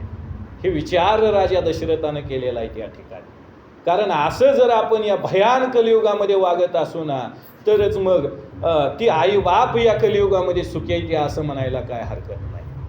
कारण अशा अवस्थेमध्ये ज्या वेळेला आपण जातो ना त्यावेळेला सगळं मुलाच्या स्वाधीन करायचं. केलं तर खाचाल कोपराला उगवली असतो, नाही तर मारचाल उपाशी एकदाच सांगायचं आणि मुलाच्या स्वाधीन करून टाकायचं. तद्वत या पंतप्रधान मंडळींना राजा दशरथानं त्यावेळेला बोलवून घेतलेला आहे आणि पुढं काय सांगू लागलेला आहे. सकळांशी बैसवोनी एकांती निज गुह्य पुषे कौशल्यापती म्हणे राज्य द्यावे रामा प्रती ऐशे चित्ती वाटतसे. कौशल्या, सुमित्रा आणि कैकेयी या 3 ज्या काय राणी आहेत त्यांना देखील त्यावेळेला बोलवून घेतलेला आहे. प्रभू रामचंद्र त्या सभेमध्ये त्यावेळेला बोलू लागलेले आहेत की आता माझ्या मनामध्ये अशा प्रकारची असणारी इच्छा निर्माण झालेली आहे की हे जे काय अयोध्येचं राज्य आहे हे अयोध्येचं राज्य आता प्रभू रामचंद्राच्या स्वाधीन करून टाकावं. अयोध्येच्या राज्यावरती रामाचा राज्याभिषेक करावा अशी असणारी इच्छा माझ्या मनामध्ये निर्माण झालेली आहे.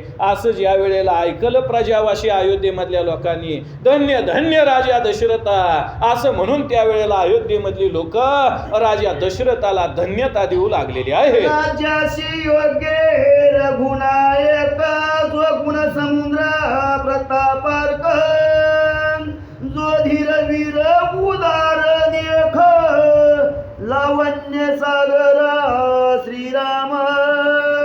बघा या ओळीमध्ये काय सांगितलं गेलं. राज्याशी योग्य रघुनायक म्हणून सांगितलं. कारण राज्य चालवण्यासाठी राजा सुद्धा योग्य असावा लागतो म्हणले त्या ठिकाणी. पण राजा जर म्हणत असेल प्रजेमधल्या लोकाला काय बी करा मी हाय निस्ता राहिला खंबीर. प्रजेमधल्या लोकांनी केलेलं पाप राजाच्या बोकांडी बसत असतं. ही मी सांगत नाही, विदुर काकांची नीती सांगते महाभारतामधली त्या ठिकाणी.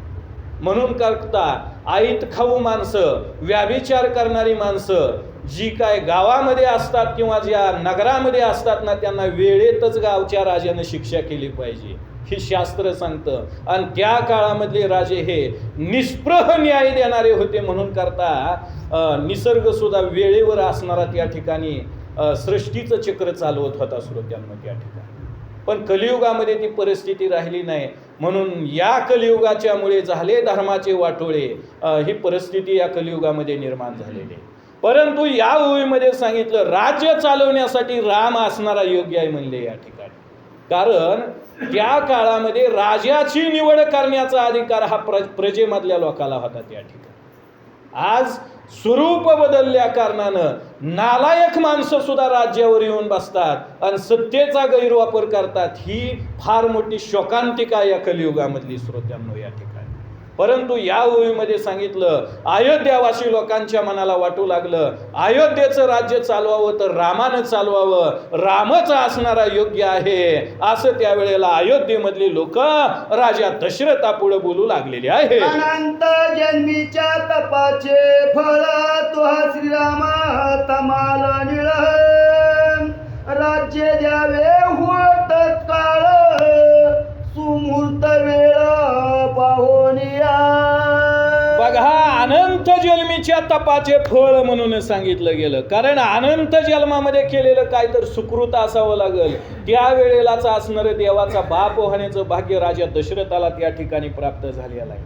कारण असं तपाच्या राशी अनंत झाल्याशिवाय तमाल नीळ असणारा हा प्रभू रामचंद्र या ठिकाणी आपल्या पोटी अवतीर्ण होत नाही, अवताराला येत नाही. आणि म्हणून करतात तत्काळ आता उत्तम अशा प्रकारचा मुहूर्त पाहावा आणि रामाला राज्यावरती आरूढ करावं असा त्यावेळेला एकमतानं निर्णय राजा दशरथानं त्यावेळेला घेतलेला आहे. कोणी दशरथाचे वचन संतोषला ब्रह्मनंदन, मानवले समस्त प्रजाजन म्हणती धन्य धन्य दशरथा. बघा, नंतर मग अशा अवस्थेमध्ये ज्या वेळेला असणार त्या ठिकाणी ब्रह्मनंदन म्हणजेच जे काय वशिष्ठ ऋषी आहेत, राजा दशरथाचं बोलणं ऐकलं, आनंद त्यावेळेला वाटू लागला वशिष्ठ ऋषींच्याही मनाला. आणि प्रजावासी जी काही लोक होती त्यांच्याही मनाला आनंद त्यावेळेला झालेला आहे. धन्य धन्य राजा दशरथ, हा जो निर्णय घेतलेला आहे अगदी योग्य अशा प्रकारचा घेतलेला आहे असं त्यावेळेला अयोध्येमधल्या लोकांच्या मनाला वाटू लागलेलं आहे. वशिष्ठादी ऋषी समस्त पाहुणी उत्तम सुमूर्त, चैत्र मास अति विख्यात गुरुपुष्य योग साधिला. बघा, वशिष्ठ ऋषींनी त्यावेळेला असणारा मुहूर्त काढलेला आहे त्या ठिकाणी. कारण जीवनामध्ये मुहूर्ताला सुद्धा विशेष महत्व आहे त्या ठिकाणी. कारण आपण सुद्धा मुहूर्त काढतो, अमुक मुहूर्त बघा, तमुक मुहूर्त बघा.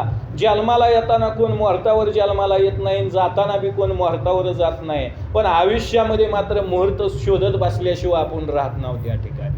आणि मुहूर्त काढून सुद्धा मुहूर्तावर काहीच करत नाव, म्हणून करता दुःख आपल्या वाट्याला येतं त्या ठिकाणी. परंतु चैत्र महिना आहे, गुरुपुष्यामृत नावाचा असणारा त्या ठिकाणी योग आहे. आणि असा असणारा मुहूर्त रामाला राज्याभिषेक करण्यासाठी शोधून काढलेला आहे. रामाशी द्यावया राज्यपट, सुमूर्त नेमिला अतिवरिष्ठ, सर्व सामग्री वरिष्ठ सिद्ध करिता पैजाला.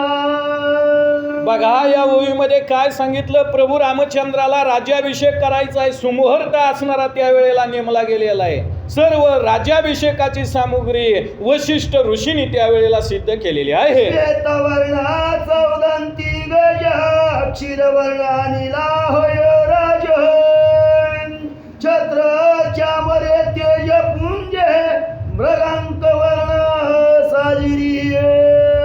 ग्रंथकर्ते या ओळीमध्ये म्हणतात की श्वेतवर्ण चौदंती गज म्हणून सांगितलं. पांढऱ्या रंगाचा 4 दात असणारे त्या ठिकाणी तोंडाच्या बाहेर आलेले आहेत.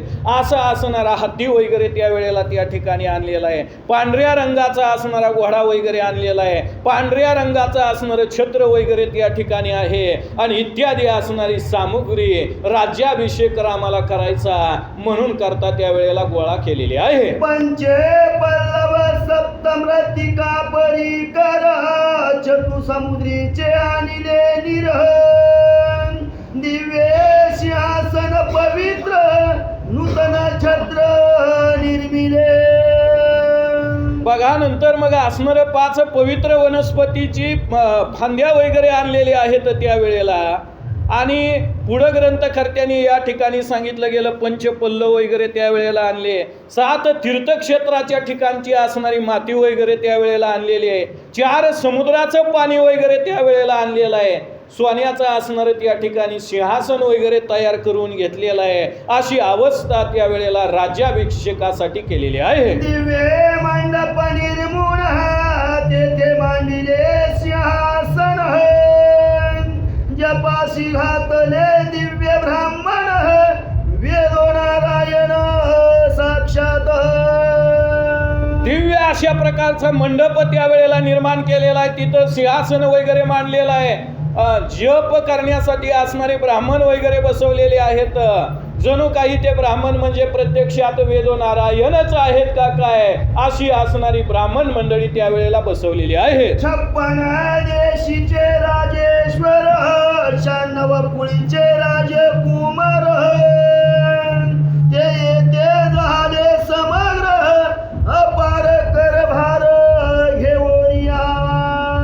बघा 96 खुळीची जी काय राजे मंडळी होती ती देखील त्यावेळेला असणारी करभार घेऊन आलेले, इन्कम टॅक्स ज्याला खंडणी म्हटलं जातं मराठी भाषेमध्ये, आणि ती खंडणी करभार वगैरे घेऊन त्यावेळेला ती राजे मंडळी अयोध्येमध्ये रामाच्या राज्याभिषेकासाठी येऊ लागलेली आहे. आनंदमय अयोध्या नगर सदने श्रंगारिणी सुंदर अयोध्यावासी नारी नर मंडित समग्र अलंकारे. बघा आनंदमय अयोध्या नगर म्हणून सांगितलं. थांबू जरा.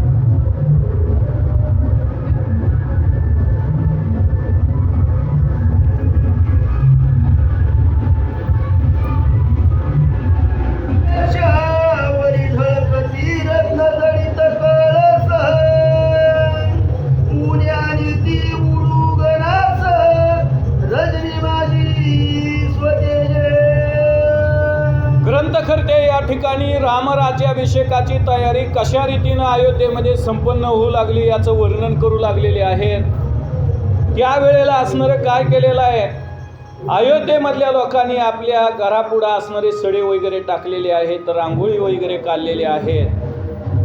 आपली घरं वगैरे असणारी त्यावेळेला श्रंगारली, घराला असणारी आंब्याच्या पानाची असणारी तोरणं वगैरे बांधली म्हणते या ठिकाणी. आणि अशा पद्धतीनं असणारं त्यावेळेला सर्व अयोध्यावासी लोकांच्या मनाला आनंद झालेला आहे. एकांती बोलावणी रघुनाथ भुये गोष्टी सांगे दशरथ म्हणे बारे मज ग्रह पिडारी भूत काळ विपरीत पुढे दिशे.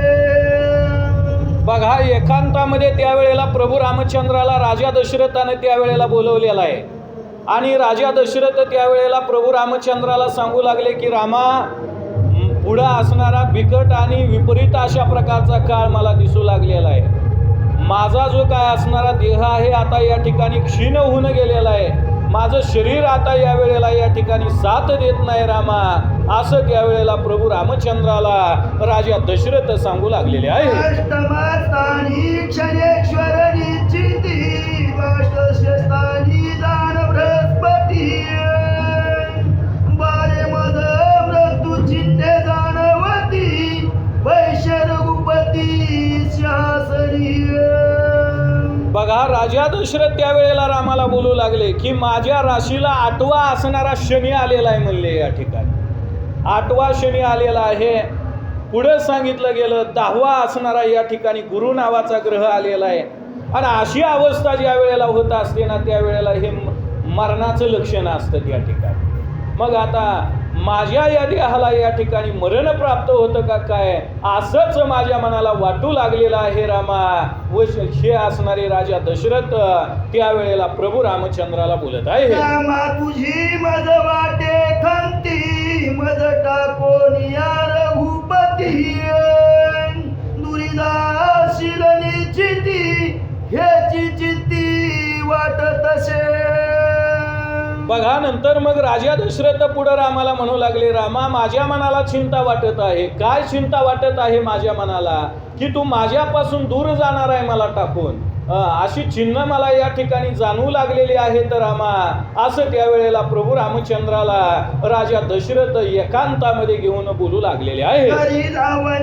मृत सागरा तमाल निळा राजीव नेत्र श्रीराम घनश्याम गात्रा राज्य भारा चालवी. बघा नंतर मग असणार त्यावेळेला प्रभू रामचंद्राला राजा दशरथ म्हणतात की रामा, माझी काहीही अवस्था झाली तर तू मात्र काय करायचं आहे, हे अयोध्येचं राज्य माझ्या पश्चात असणार या ठिकाणी तू चालवायचं आहे. प्रजेला असणार तू अंतर या ठिकाणी द्यायचं नाही. पोटच्या मुलाप्रमाणे अयोध्येमधल्या लोकांचा तू सांभाळ करावा. राज्य असणार आनंदानं आणि सुखानं चालवावं रामा, असं त्यावेळेला राजा दशरथ प्रभू रामचंद्राच्या कानामध्ये सांगू लागलेले आहे. श्रीरामे वंदिले पितृचरण, मन भज म्हणे मज आज्ञाची प्रमाण. राम सीतेशी उपोषण, करवी वशिष्ठ ते दिवशी.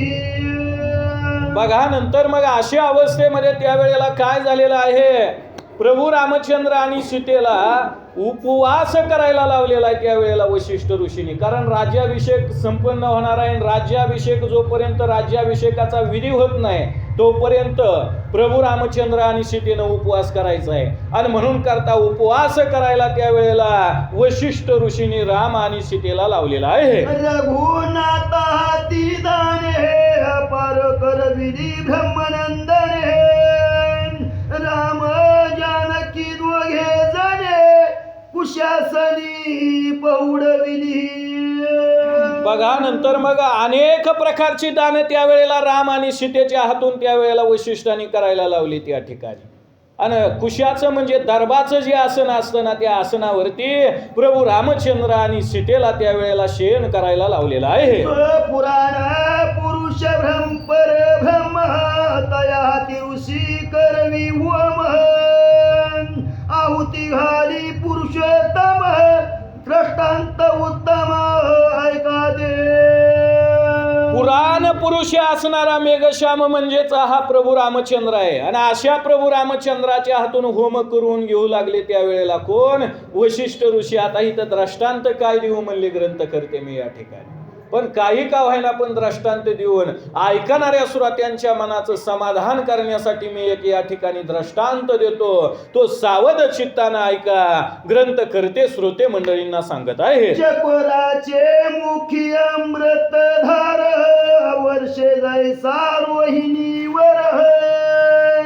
की देणू पान्ना घाली सत्वर, वसासी द्रप्त वया. बघा ग्रंथकर्त्यांनी या ओळीमध्ये सांगितलं गेलं, रोहिणीवर म्हणजे चंद्र असावा, चंद्रानं अमृताचा वर्षाव करावा आणि चकोर पक्षानं ते अमृत प्राशन करावं.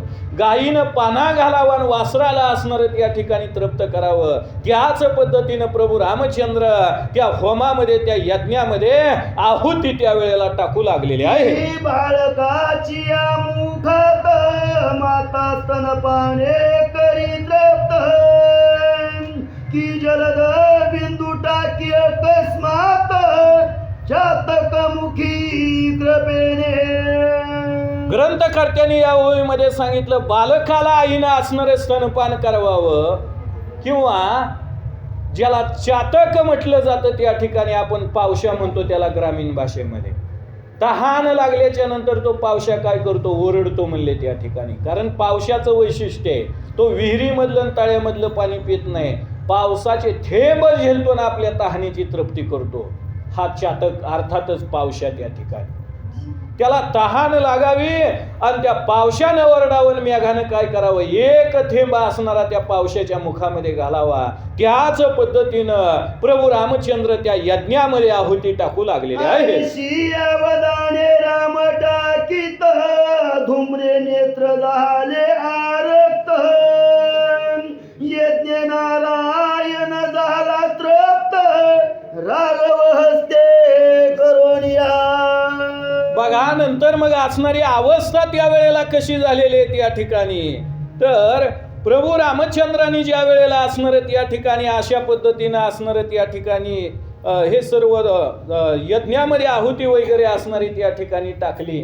आणि टाकल्याच्या नंतर असणार त्या वेळेला प्रभू रामचंद्राला तृप्त केलेलं आहे.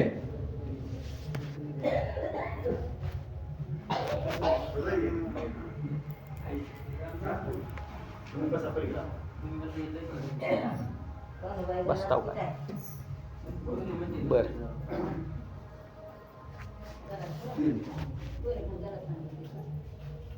श्री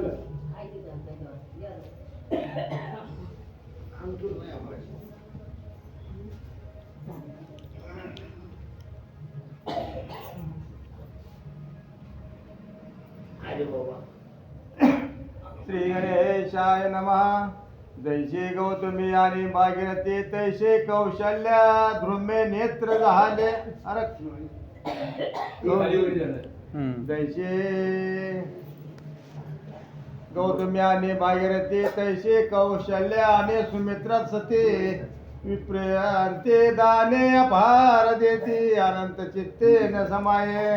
आनंद चित्ती न समाये ग्रंथकर्त्यांनी वर्णन केलं. जसं गंगा आणि असणारी त्या ठिकाणी गोदावरी असावी ती असणारी ज्ञान यानं पवित्र अशा प्रकारची आहे, तसं कौशल्या माता आणि सुमित्रेचं अंतकरण आहे म्हणजे त्या ठिकाणी.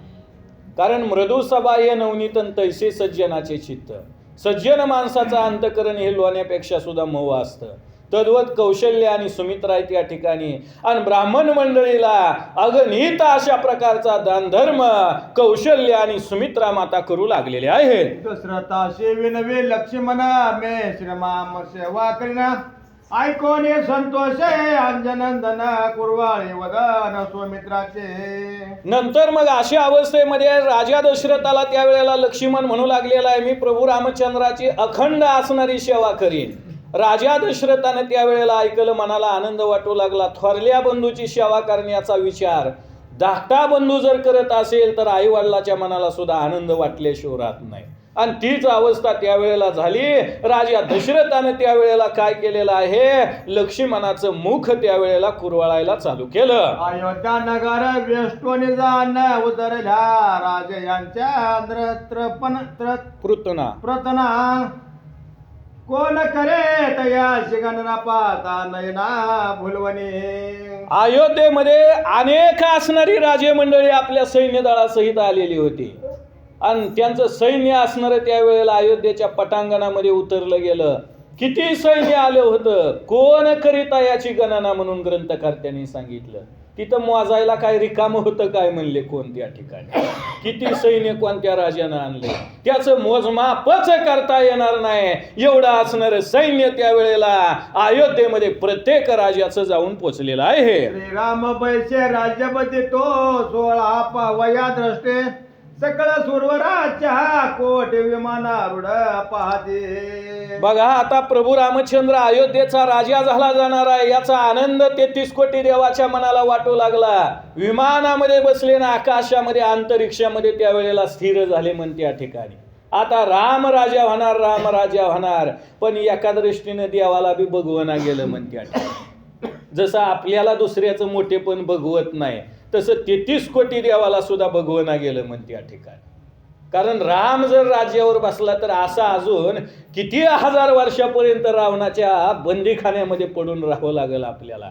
किती हजार वर्षापर्यंत कारावासा आपल्याला भोगावा लागेल ह्याची चिंता त्यावेळेला 33 कोटी देवाच्या मनाला वाटू लागलेली आहे. तंत वितांत धन सुस्वर चतुर्विद्या वाद्याचा गजर नाजे कोंदल्या अंबर चिंता तोर सुर झाले. बघा तंत वितंत घन सुस्वर म्हणून सांगितलं. अनेक प्रकारची जी काय वाद्य होती त्यावेळेला वाजू लागली त्या ठिकाणी. आता जसं कर्कश वाद्य वाजत गेली तसली वाद्य नव्हती त्या काळामध्ये त्या ठिकाणी. मग कसली होती, लावून या मृदंग श्रुती टाळ घोष आणि सेऊ ब्रह्मरस आवडीने अशी असणारी ब्रह्मरस निर्माण करणारी असणारी वाद्य त्यावेळेला असणारी त्या ठिकाणी वाजू लागली. आणि आता आपली काय सुटका होत नाही काय की असं देवांच्या मनाला वाटू लागलं. आणि त्या वाद्याच्या ध्वनीनं आकाश देखील दुमदुमून गेलेलं आहे. निर्जरा विनविते कमलोद्भवा दशरथ राज्य समर्पे राघवा आमचे बंद सुटकेचा बरवा विचार काही दिसेना. बघा 33 कोटी देव त्यावेळेला ब्रह्मदेवाला विचारू लागले, ब्रह्मदेवा राम असणारा आता राज्य सिंहासनावरती बसणार आहे, राजा होणार आहे असणारा अयोध्येचा या ठिकाणी. आणि आता जर राम असणारा अयोध्येचा राजा झाला तर मग आता आमची काय सुटका होते काय? बसल अयोध्येचं राज्य करत, आम्हाला कधी सोडवणार आहे राम? अशी चिंता त्यावेळेला या असणाऱ्या कुणाला तर 33 कोटी देवाच्या मनाला त्यावेळेला वाटू लागली आणि ब्रह्मदेवाला त्यावेळेला 33 कोटी देव बोलू लागलेले आहेत. इंद्रपदा तुल्य राज्या पूर्व ते सोडून या सीता गवा कासया होईल दशग्रीव वाघावया कारणे. वधावया कारणे ग्रंथकर्त्यांनी या ओळीमध्ये सांगितलं गेलं. असं इंद्रपदातुल्य असणारं राज्य म्हणजे अयोध्येचं आहे त्या ठिकाणी. आणि ही जर राज्य उपभोगत बसला राम तर मग कधी असणारा राजा रावणाचा वध करेल या ठिकाणी. मग रामाला अयोध्येचा राजाच नाही होऊ दिलं पाहिजे. हे 33 कोटी देवाच्या मनाचा मानस आहे श्रोत्यांनो त्या ठिकाणी. कारण भोगानं भोगाची इच्छा वाढत असते, म्हणून करता त्याग निर्माण झाला पाहिजे. आणि त्याग हा माणसाला तारुण्यामध्ये शोभून दिसतो श्रोत्यांनो त्या ठिकाणी. म्हातारपणामध्ये नाही त्याग शोभून दिसत त्या ठिकाणी. गळ्यामध्ये तुळशीच्या माळा घाला, पंढरीच्या वाऱ्या करा. बरीच जण म्हणते ती आता एवढ्या लवकर कशाला माळ घालायचं सांगताव, जरा दात पडू द्या मग आम्ही माळा घालताव म्हणते ती त्या ठिकाणी. म्हणजे चावना गेल्यावर पुन्हा घालताव काय? ह्या हलकटपणा जोपर्यंत सुटत नाही आपला तोपर्यंत खऱ्या अर्थानं आपल्यामध्ये परिवर्तन झालेलं नाही असं म्हणायला काय हरकत नाही या ठिकाणी. पण या ओळीमध्ये सांगितलं इंद्रपदातुल्य राज्य जर का रामाला मिळालं तर राजा रावणाचा वध राम कधी करील? आणि राजा रावणाचा वध जोपर्यंत राम करत नाही तोपर्यंत रावणाच्या बंदीखान्यामधून आमची काय सुटका होऊ शकत नाही. ब्रह्मदेवा जरा विचार करा आमचा. ब्रह्मदेवाला 33 कोटी देव बोलू लागले. जरे तो मंगल भगेनीचा वर बघता लागे झाला साकार तरी तपोवना येईल रघुवीर ऐसा विचार योजावा. तो मंगल भगिनीचा वर म्हणजे सीतेचा पती असणारा प्रभू रामचंद्र जोपर्यंत वनामध्ये येत नाही तोपर्यंत असणारा आमचा देखील या ठिकाणी राजा रावणाच्या बंदीखान्यामधून उद्धार होत नाही. आणि म्हणून करता ब्रह्मदेवा आता तुम्ही एक काम करायचं आहे. कुठलं? राम हा अयोध्येचा राजा झाला नाही पाहिजे तर राम हा 14 वर्षाच्या वनवासाला गेला पाहिजे. ही मग आता कसं घडवून आणायचं? आमची सगळी जबाबदारी तुमच्यावर आहे. 33 कोटी देव ब्रह्मदेवाला विनंती करू लागले. मागावेर चित्ती सांगे विकल्पासे तुवा सत्वर जावे अयोध्येशी प्रवेशावे कैकेयीच्या मानसे विघ्न राज्याशी करावे. ब्रह्मदेवानं त्यावेळेला काय केलं? विकल्पाला बोलवून घेतलं म्हणते या ठिकाणी. विकल्पाला बोलवून घेतलं आणि विकल्पाला सांगितलं की आता तू अयोध्येमध्ये जायचं आहे आणि अयोध्येमध्ये जाऊन काय करायचं आहे? कैकेयीच्या देहामध्ये तू प्रवेश करायचा आहे म्हणले या ठिकाणी. कैकेयीच्या शरीरामध्ये प्रवेश करायचा आहे. आणि एकदा कैकेयीच्या शरीरामध्ये प्रवेश केला की मग राम राजा होणार नाही अयोध्येचा. रामाला वनवासाला जाण्याची वेळ येईल त्या ठिकाणी. कारण कैकेयी म्हणजे रामायणामधलं असं पात्र आहे श्रोत्यांनो, सर्वांगाचं कान करून ऐका. रामाच्या राज्यामध्ये राहून कैकेयी कधी सुधारली नाही आणि रावणाच्या राज्यामध्ये राहून बिभीषण कधी बिघडला नाही श्रोत्यांनो त्या ठिकाणी. तसं कैकेयीच्या देहामध्ये तो प्रवेश करावा असं विकल्पाला आज्ञा त्यावेळेला ब्रह्मदेव करू लागलेले आहेत. विकल्प म्हणे ते वेळा अयोध्या माझे परम सोहळा दुःख द्यावयासे सकळा माझे येथे न जाववे. विकल्प ब्रह्मदेवाच्या समोर त्यावेळेला हात जोडून उभा राहिला आणि ब्रह्मदेवाला म्हणू लागला, ब्रह्मदेवा अयोध्येमध्ये तर एवढा आनंदाचा आणि सुखाचा सोहळा चालू आहे, कसं जाईन मी त्या असणाऱ्या अयोध्येमध्ये? तिथं जाणं माझ्याच्यानं या ठिकाणी शक्य होणार नाही. अशी त्यावेळेला विनंती हा विकल्प त्या ठिकाणी कुणाला तर ब्रह्मदेवाला करू लागलेला आहे. माझा प्रवेश होता तेथे बहुताशी होईल प्राणांते मांडेल एकचे अनार्थ माझे नेते न जाववे. विकल्प त्या वेळेला म्हणू लागलेला आहे ब्रह्मदेवाला की मी जर अयोध्येमध्ये गेलो तर काय होईल? अनर्थ निर्माण झाला जाईल, अनेक लोकांचा असणारं प्राण त्या ठिकाणी जातील आणि म्हणून करता माझ्याच्यानं काय जाणं होणार नाही. विकल्पानं ब्रह्मदेवाला सांगितलं. शीतल होईल वडवांडळा मधुरता धरेल हळहळ परे मज विकल्पाचे बळशी नव्हे कल्पांते. बघा नंतर मग असणारा त्यावेळेला विकल्प ब्रह्मदेवाला म्हणू लागलेला आहे, जे काय भगवान शंकराने हलाहल विष प्राशन केलं ते सुद्धा शीतळ झालं जाईल, पण माझ्याच्यानं अयोध्येमध्ये जाणं मला या ठिकाणी शक्य नाही. दुसरं काहीतरी काम सांगा, पण अयोध्येत पाठवायचं असलं काम मला काय सांगू नका. विकल्प ब्रह्मदेवाला विनंती करत आहे. देव म्हणते तुझं विना हे कार्य साधे लकवना, आम्हा सोडवे बंदेवन गे हे गुन्हे पुण्य तू एवढे हे. बघा नंतर मग असणार त्यावेळेला काय झालेलं आहे. 33 कोटी देव ब्रह्मदेवाला म्हणू लागले, ब्रह्मदेवा विकल्पानं जर का असं या ठिकाणी नाकारलं अयोध्येमध्ये जायचं, तर मग हे कार्य असणार कोण साधले या ठिकाणी. आणि 33 कोटी देव मंडळी त्यावेळेला म्हणू लागले विकल्पाला, विकल्पा तू गेलंच पाहिजे, तू जर नाही गेला तर मग आमची बंदीखान्यामधून सुटका कोण करील. म्हणून ह्या चांगल्या कामाला तू नकार देऊ नको विकल्पा, असं त्यावेळेला 33 कोटी देव त्या विकल्पाला विनंती करू लागले. ऐसे ऐकताचे वचन विकल्प निघाला तेथून, जवळ केले अयोध्या पट्टन परे भीतरे न जाववेची. बघा नंतर मग असंच या वेळेला ब्रह्मदेवानं 33 कोटी देवानं विनंती केली. त्यावेळेला काय झालं, विकल्प असणारा त्यावेळेला निघाला ना अयोध्येच्या जवळ बाहेर येऊन थांबला म्हणते त्या ठिकाणी. पण अयोध्येमध्ये जायचं धाडस विकल्पाच्या मनामध्ये होईना गेलं त्या ठिकाणी. कारण ते रामाचं राज्य निर्माण होऊ लागलेलं आहे. झाले रामराज्य काय येऊन आम्हाशी, आणि धरणी दरी पीक गायी ओळल्या म्हैशी. जगद्गुरु तुकाराम महाराज रामराज्याचं वर्णन करतात श्रोत्यांना. विकल्पाचं अयोध्येच्या वेशीमध्ये प्रवेश करण्याचं देखील धाडस होईना गेलं. अशी अवस्था त्यावेळेला विकल्पाची झाली. अयोध्येच्या बाहेरच हा विकल्प त्यावेळेला थांबला गेलेला आहे. अयोध्या वाशी पुण्यशीळ सत्यवादे सत्विक प्रेमळ, ज्याकडे पावे न शक्य काळ ते विकल्प प्रवेशना. बघा नंतर मग या ओळीमध्ये सांगितलं अयोध्यावासी पुण्यशीळ सत्यवादी सात्विक प्रेमळ म्हणून सांगितलं गेलं या ठिकाणी. अयोध्येमधली लोक कशी होती, सात्विक होती आणि प्रेमळ स्वभावाची होती म्हणले त्या ठिकाणी. म्हणून राम त्यांचा आवडता झाला आणि रामाला ती आवडती झाली त्या ठिकाणी. तसं आपण रामाला आवडते व्हावे असं जर वाटत असेल तर आपला सुद्धा स्वभाव प्रेमळ असला पाहिजे श्रोत्यांना त्या ठिकाणी. कारण शांतीब्रह्म एकनाथ महाराज आपल्याला सांगून गेले, प्रेमाविन भजन नाकाविन मोतीन अर्थाविन पोती वाचू नये. शांतीब्रह्म एकनाथ महाराज सांगतात त्या ठिकाणी. तसं कथा ऐकायची असेल तरी सुद्धा प्रेम असावं लागेल त्या ठिकाणी. तसं या ओळीमध्ये सांगितलं गेलं अयोध्येमधली लोक सात्विक होती, प्रेमळ होती, सत्यवादी आणि सन्मार्गाने चालणारी होती, आणि म्हणून करता रामाला आवडती होती, आणि म्हणून करता काळ सुद्धा त्यांच्याकडे वाईट नजरेनं बघू शकत नव्हता. तिथं विकल्प कसा जाईल ग्रंथ खरते या ओळीमध्ये बोलत आहेत. ज्याचे वेदाज्ञा वाटे प्रमाण नेनते परांचे दोषगण, सदा सारा सार विचार श्रवण ते विकल्प बांधिला.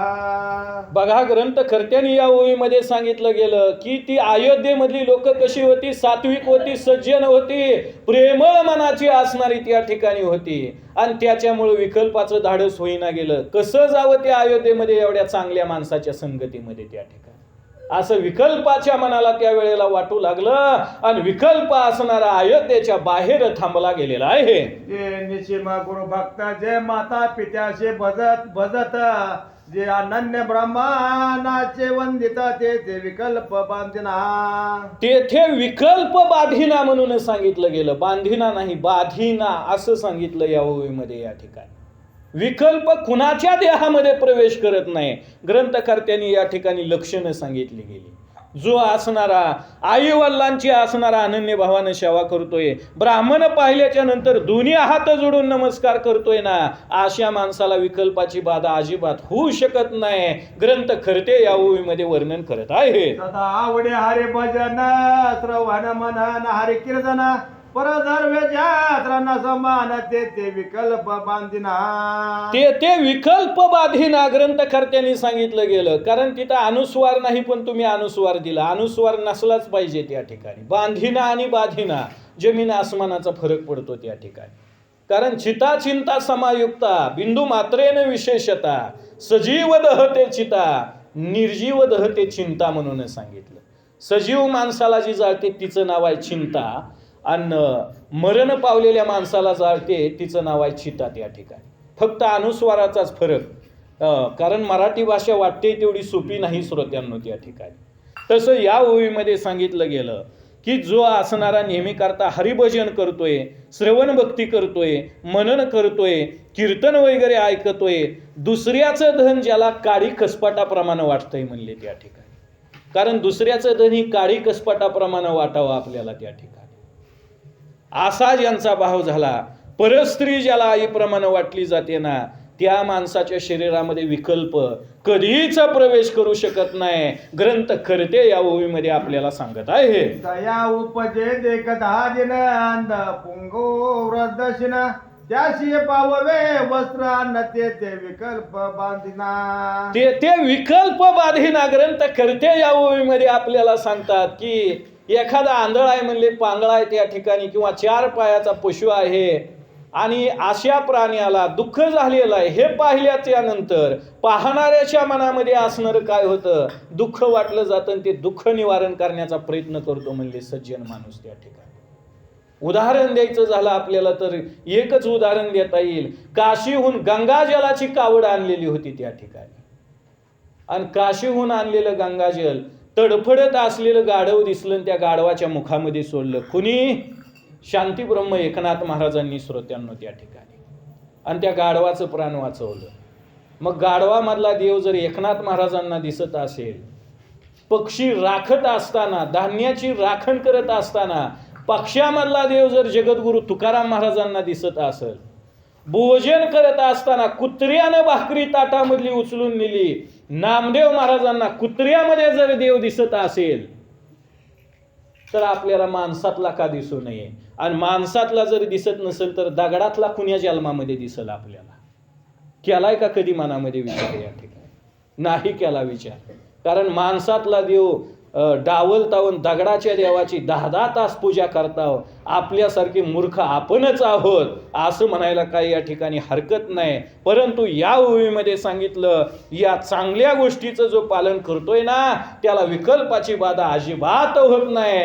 ग्रंथ करते या ओवीमध्ये सांगत आहेत. परललना मात्र वनवत ते वाद प्रत्ये वादे मुख्य होत जय ईश्वर रूप पाहते संत ते विकल्प बांधिना. बघा, ग्रंथ करते या ओवीमध्ये सांगू लागले, परस्त्री असणारी ज्यांना आईप्रमाणे वाटली जाते.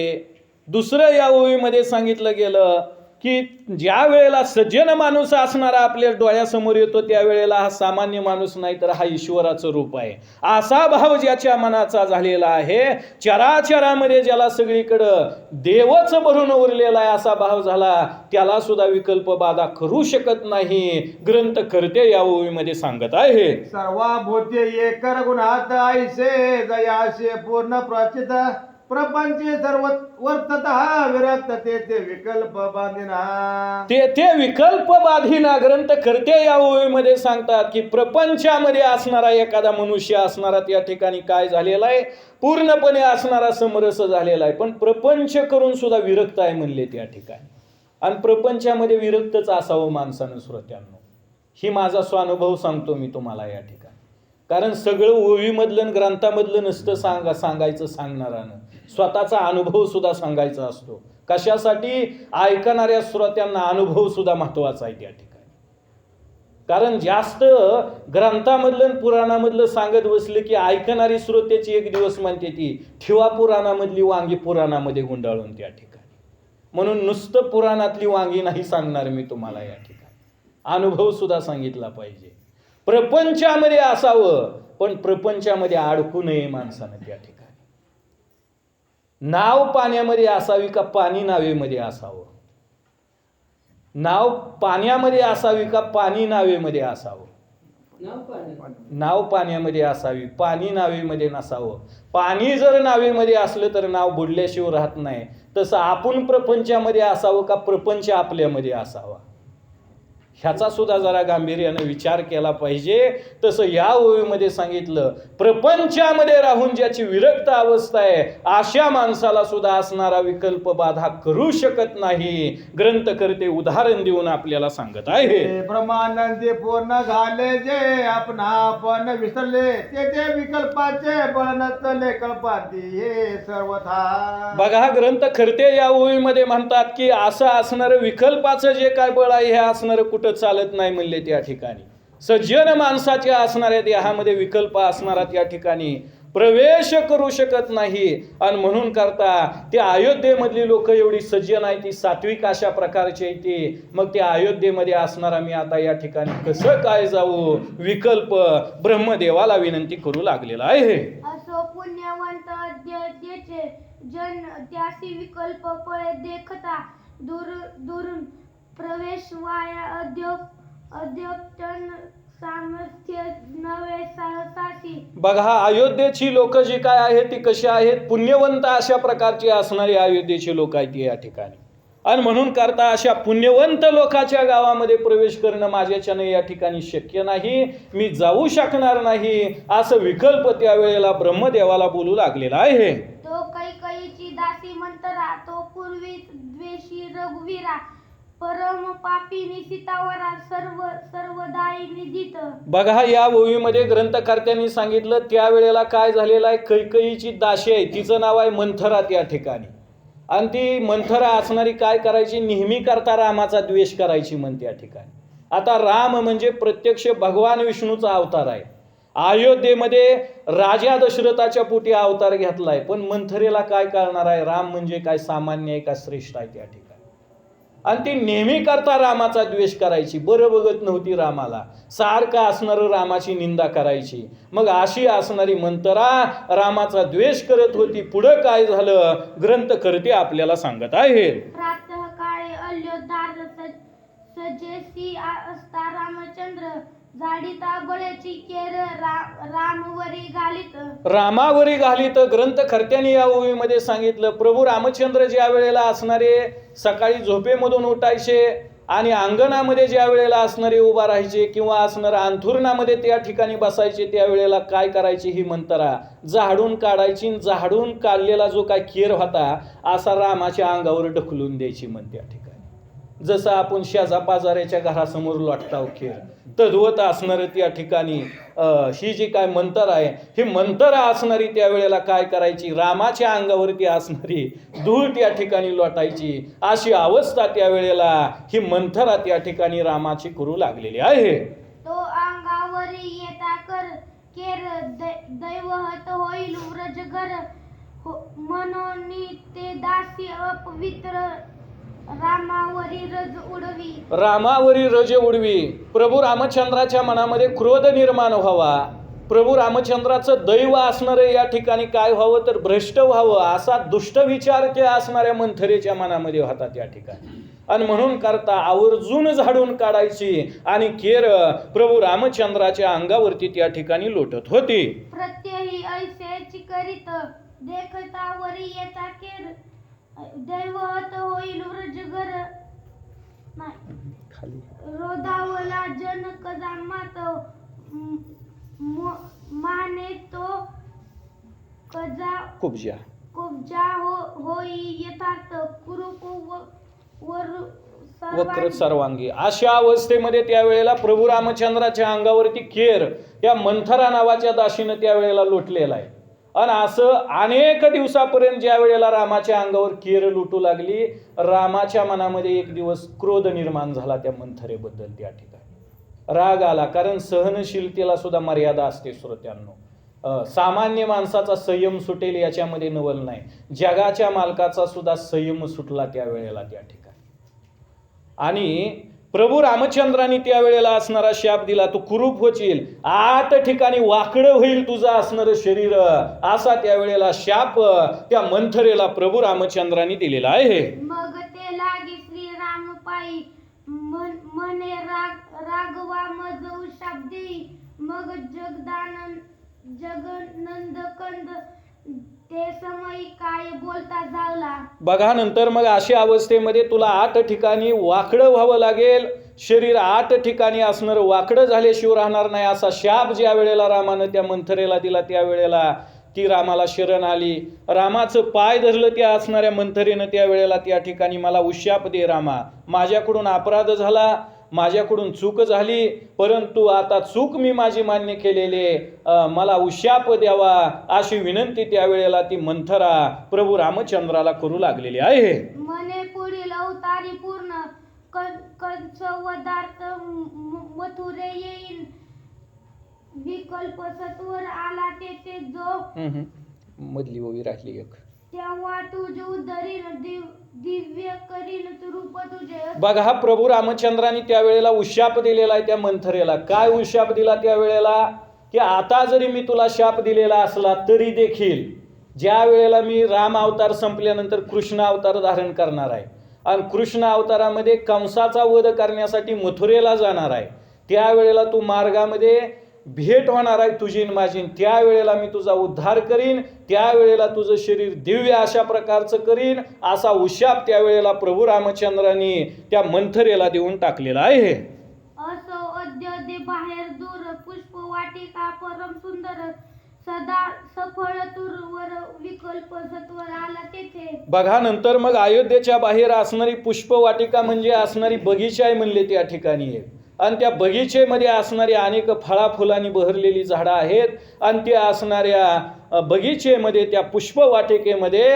विकल्प येऊन थांबला गेलेला आहे. जो भुवन छेद कुटार की स्त्रेह कर्पूर धारक, वैष्णवांतर की प्रतिमे विदारक, समीर परम तीव्र स्वरूप ज्याचे. बघा, ग्रंथकर्त्यांनी या ओवीमध्ये वर्णन केलं की हा जो काय विकल्प आहे, हा विकल्प म्हणजे कसा आहे, अतिशय असणारा तीव्र अशा प्रकारचं सामर्थ्य असणारा हा विकल्प आहे.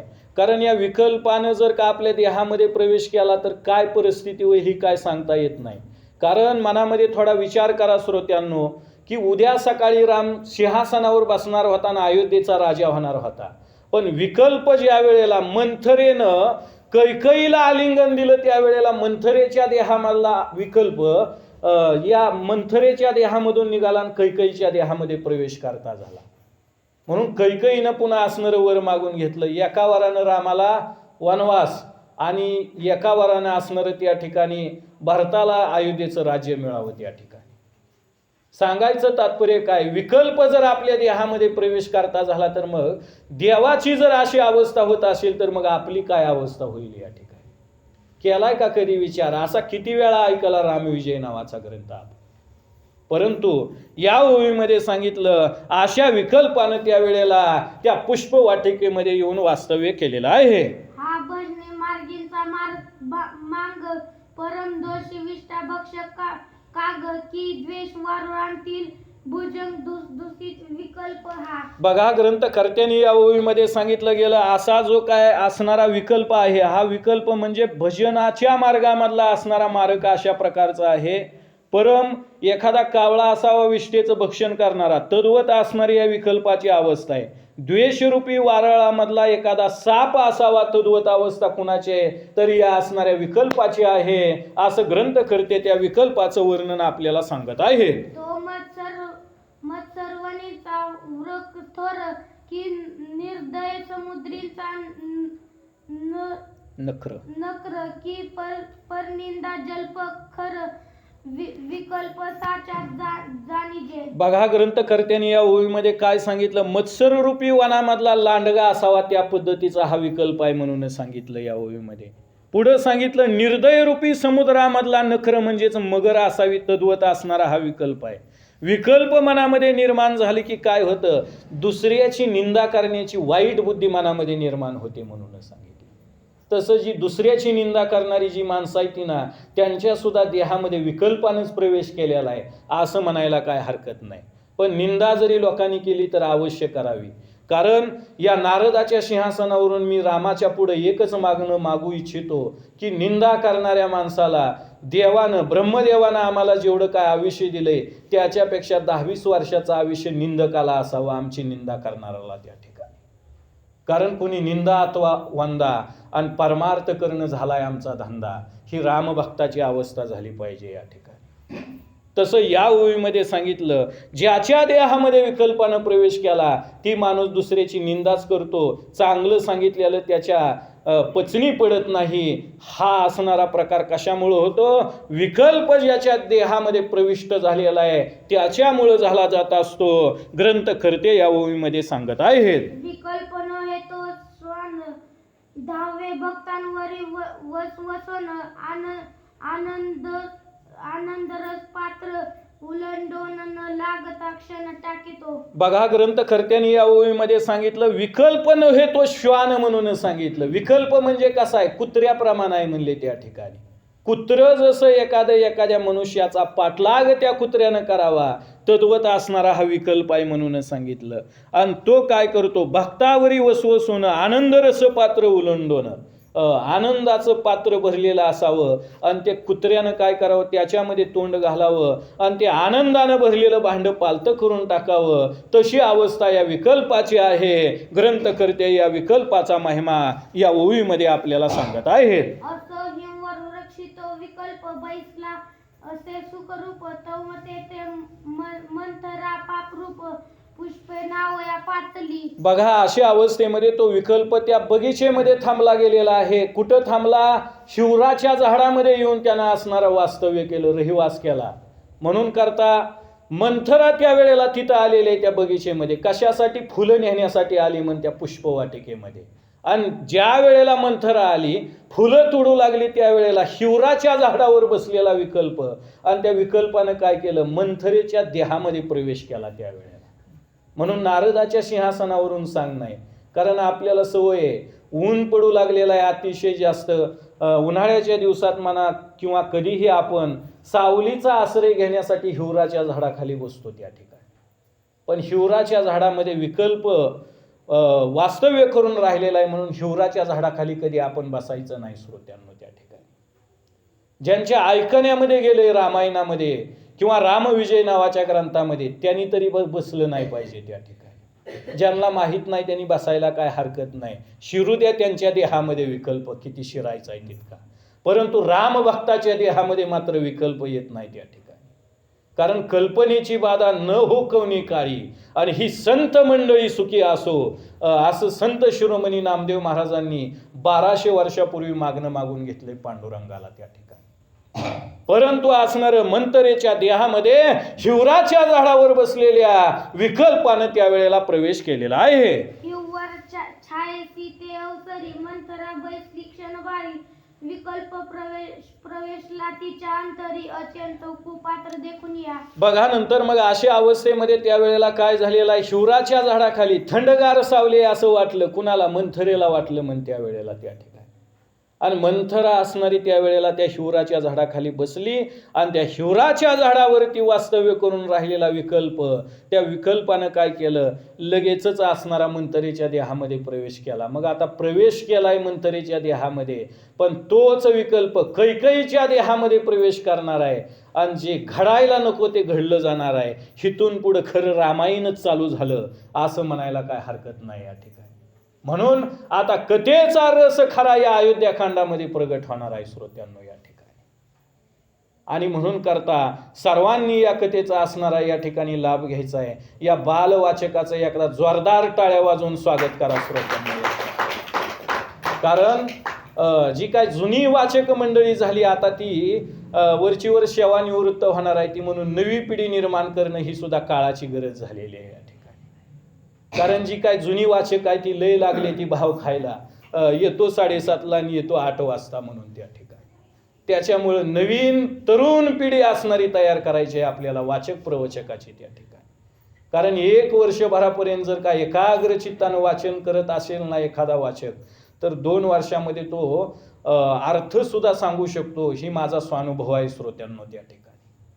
कारण स्वतः आपण वाचलेल्या ओळीचा जर अर्थ आपल्याला समजत असेल तर आपण दुसऱ्याला सुद्धा सांगू शकतो, परंतु प्रत्येक शब्दाचा अर्थ अगोदर आपल्याला माहीत झाला पाहिजे श्रोत्यांनो.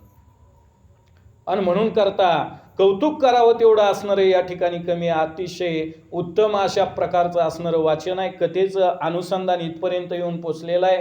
मंतरेच्या देहामध्ये असणारा विकल्पाने त्या ठिकाणी प्रवेश केलेला आहे आणि आता तोच असणारा विकल्प या कैकईच्या देहामध्ये प्रवेश करील. ही असणारी जी काय गोड कथा आहे उद्याच्या प्रसंगाला आपल्याला ऐकायला मिळाली जाणार आहे. कथेमध्ये थोडा विक्षेप झाला. कथा अतिशय असणारी या ठिकाणी रंगवून सांगण्यासारखी असणारी कथा आहे ही या ठिकाणी. आणि याच्यामध्ये भक्ती ज्ञान वैराग्य देखील असणारं सामावलेलं आहे. पण काही अपरिहार्य कारणामुळे विक्षेप झाला. त्याच्यामुळं ही कथा असणारी आपण आता याच ठिकाणी थांबायचं आहे. कथेला पूर्णविराम द्यायचा आहे. परंतु उद्याच्या प्रसंगाला वेळेमध्ये या कथेचं मूळ अनुसंधान इथपर्यंत येऊन पोचलेलं आहे. कुपात्र असणारी ही मंतरा पाहिली आणि विकल्पाने तिच्या देहामध्ये प्रवेश केलेला आहे. हिथून पुढली जी काय राहिलेली उर्वरित कथा आहे उद्याच्या प्रसंगाला आपल्याला ऐकायला मिळेल. पुंडलिका वरदे हरी विठ्ठल श्री ज्ञानदेव तुकाराम पंढरीनाथ भगवान की जय. माऊली ज्ञानेश्वर महाराज की जय. जगद्गुरु तुकाराम महाराज की जय. रामगिरी महाराज की जय. अवधूत चिंतन श्री गुरुदेव दत्त. ओम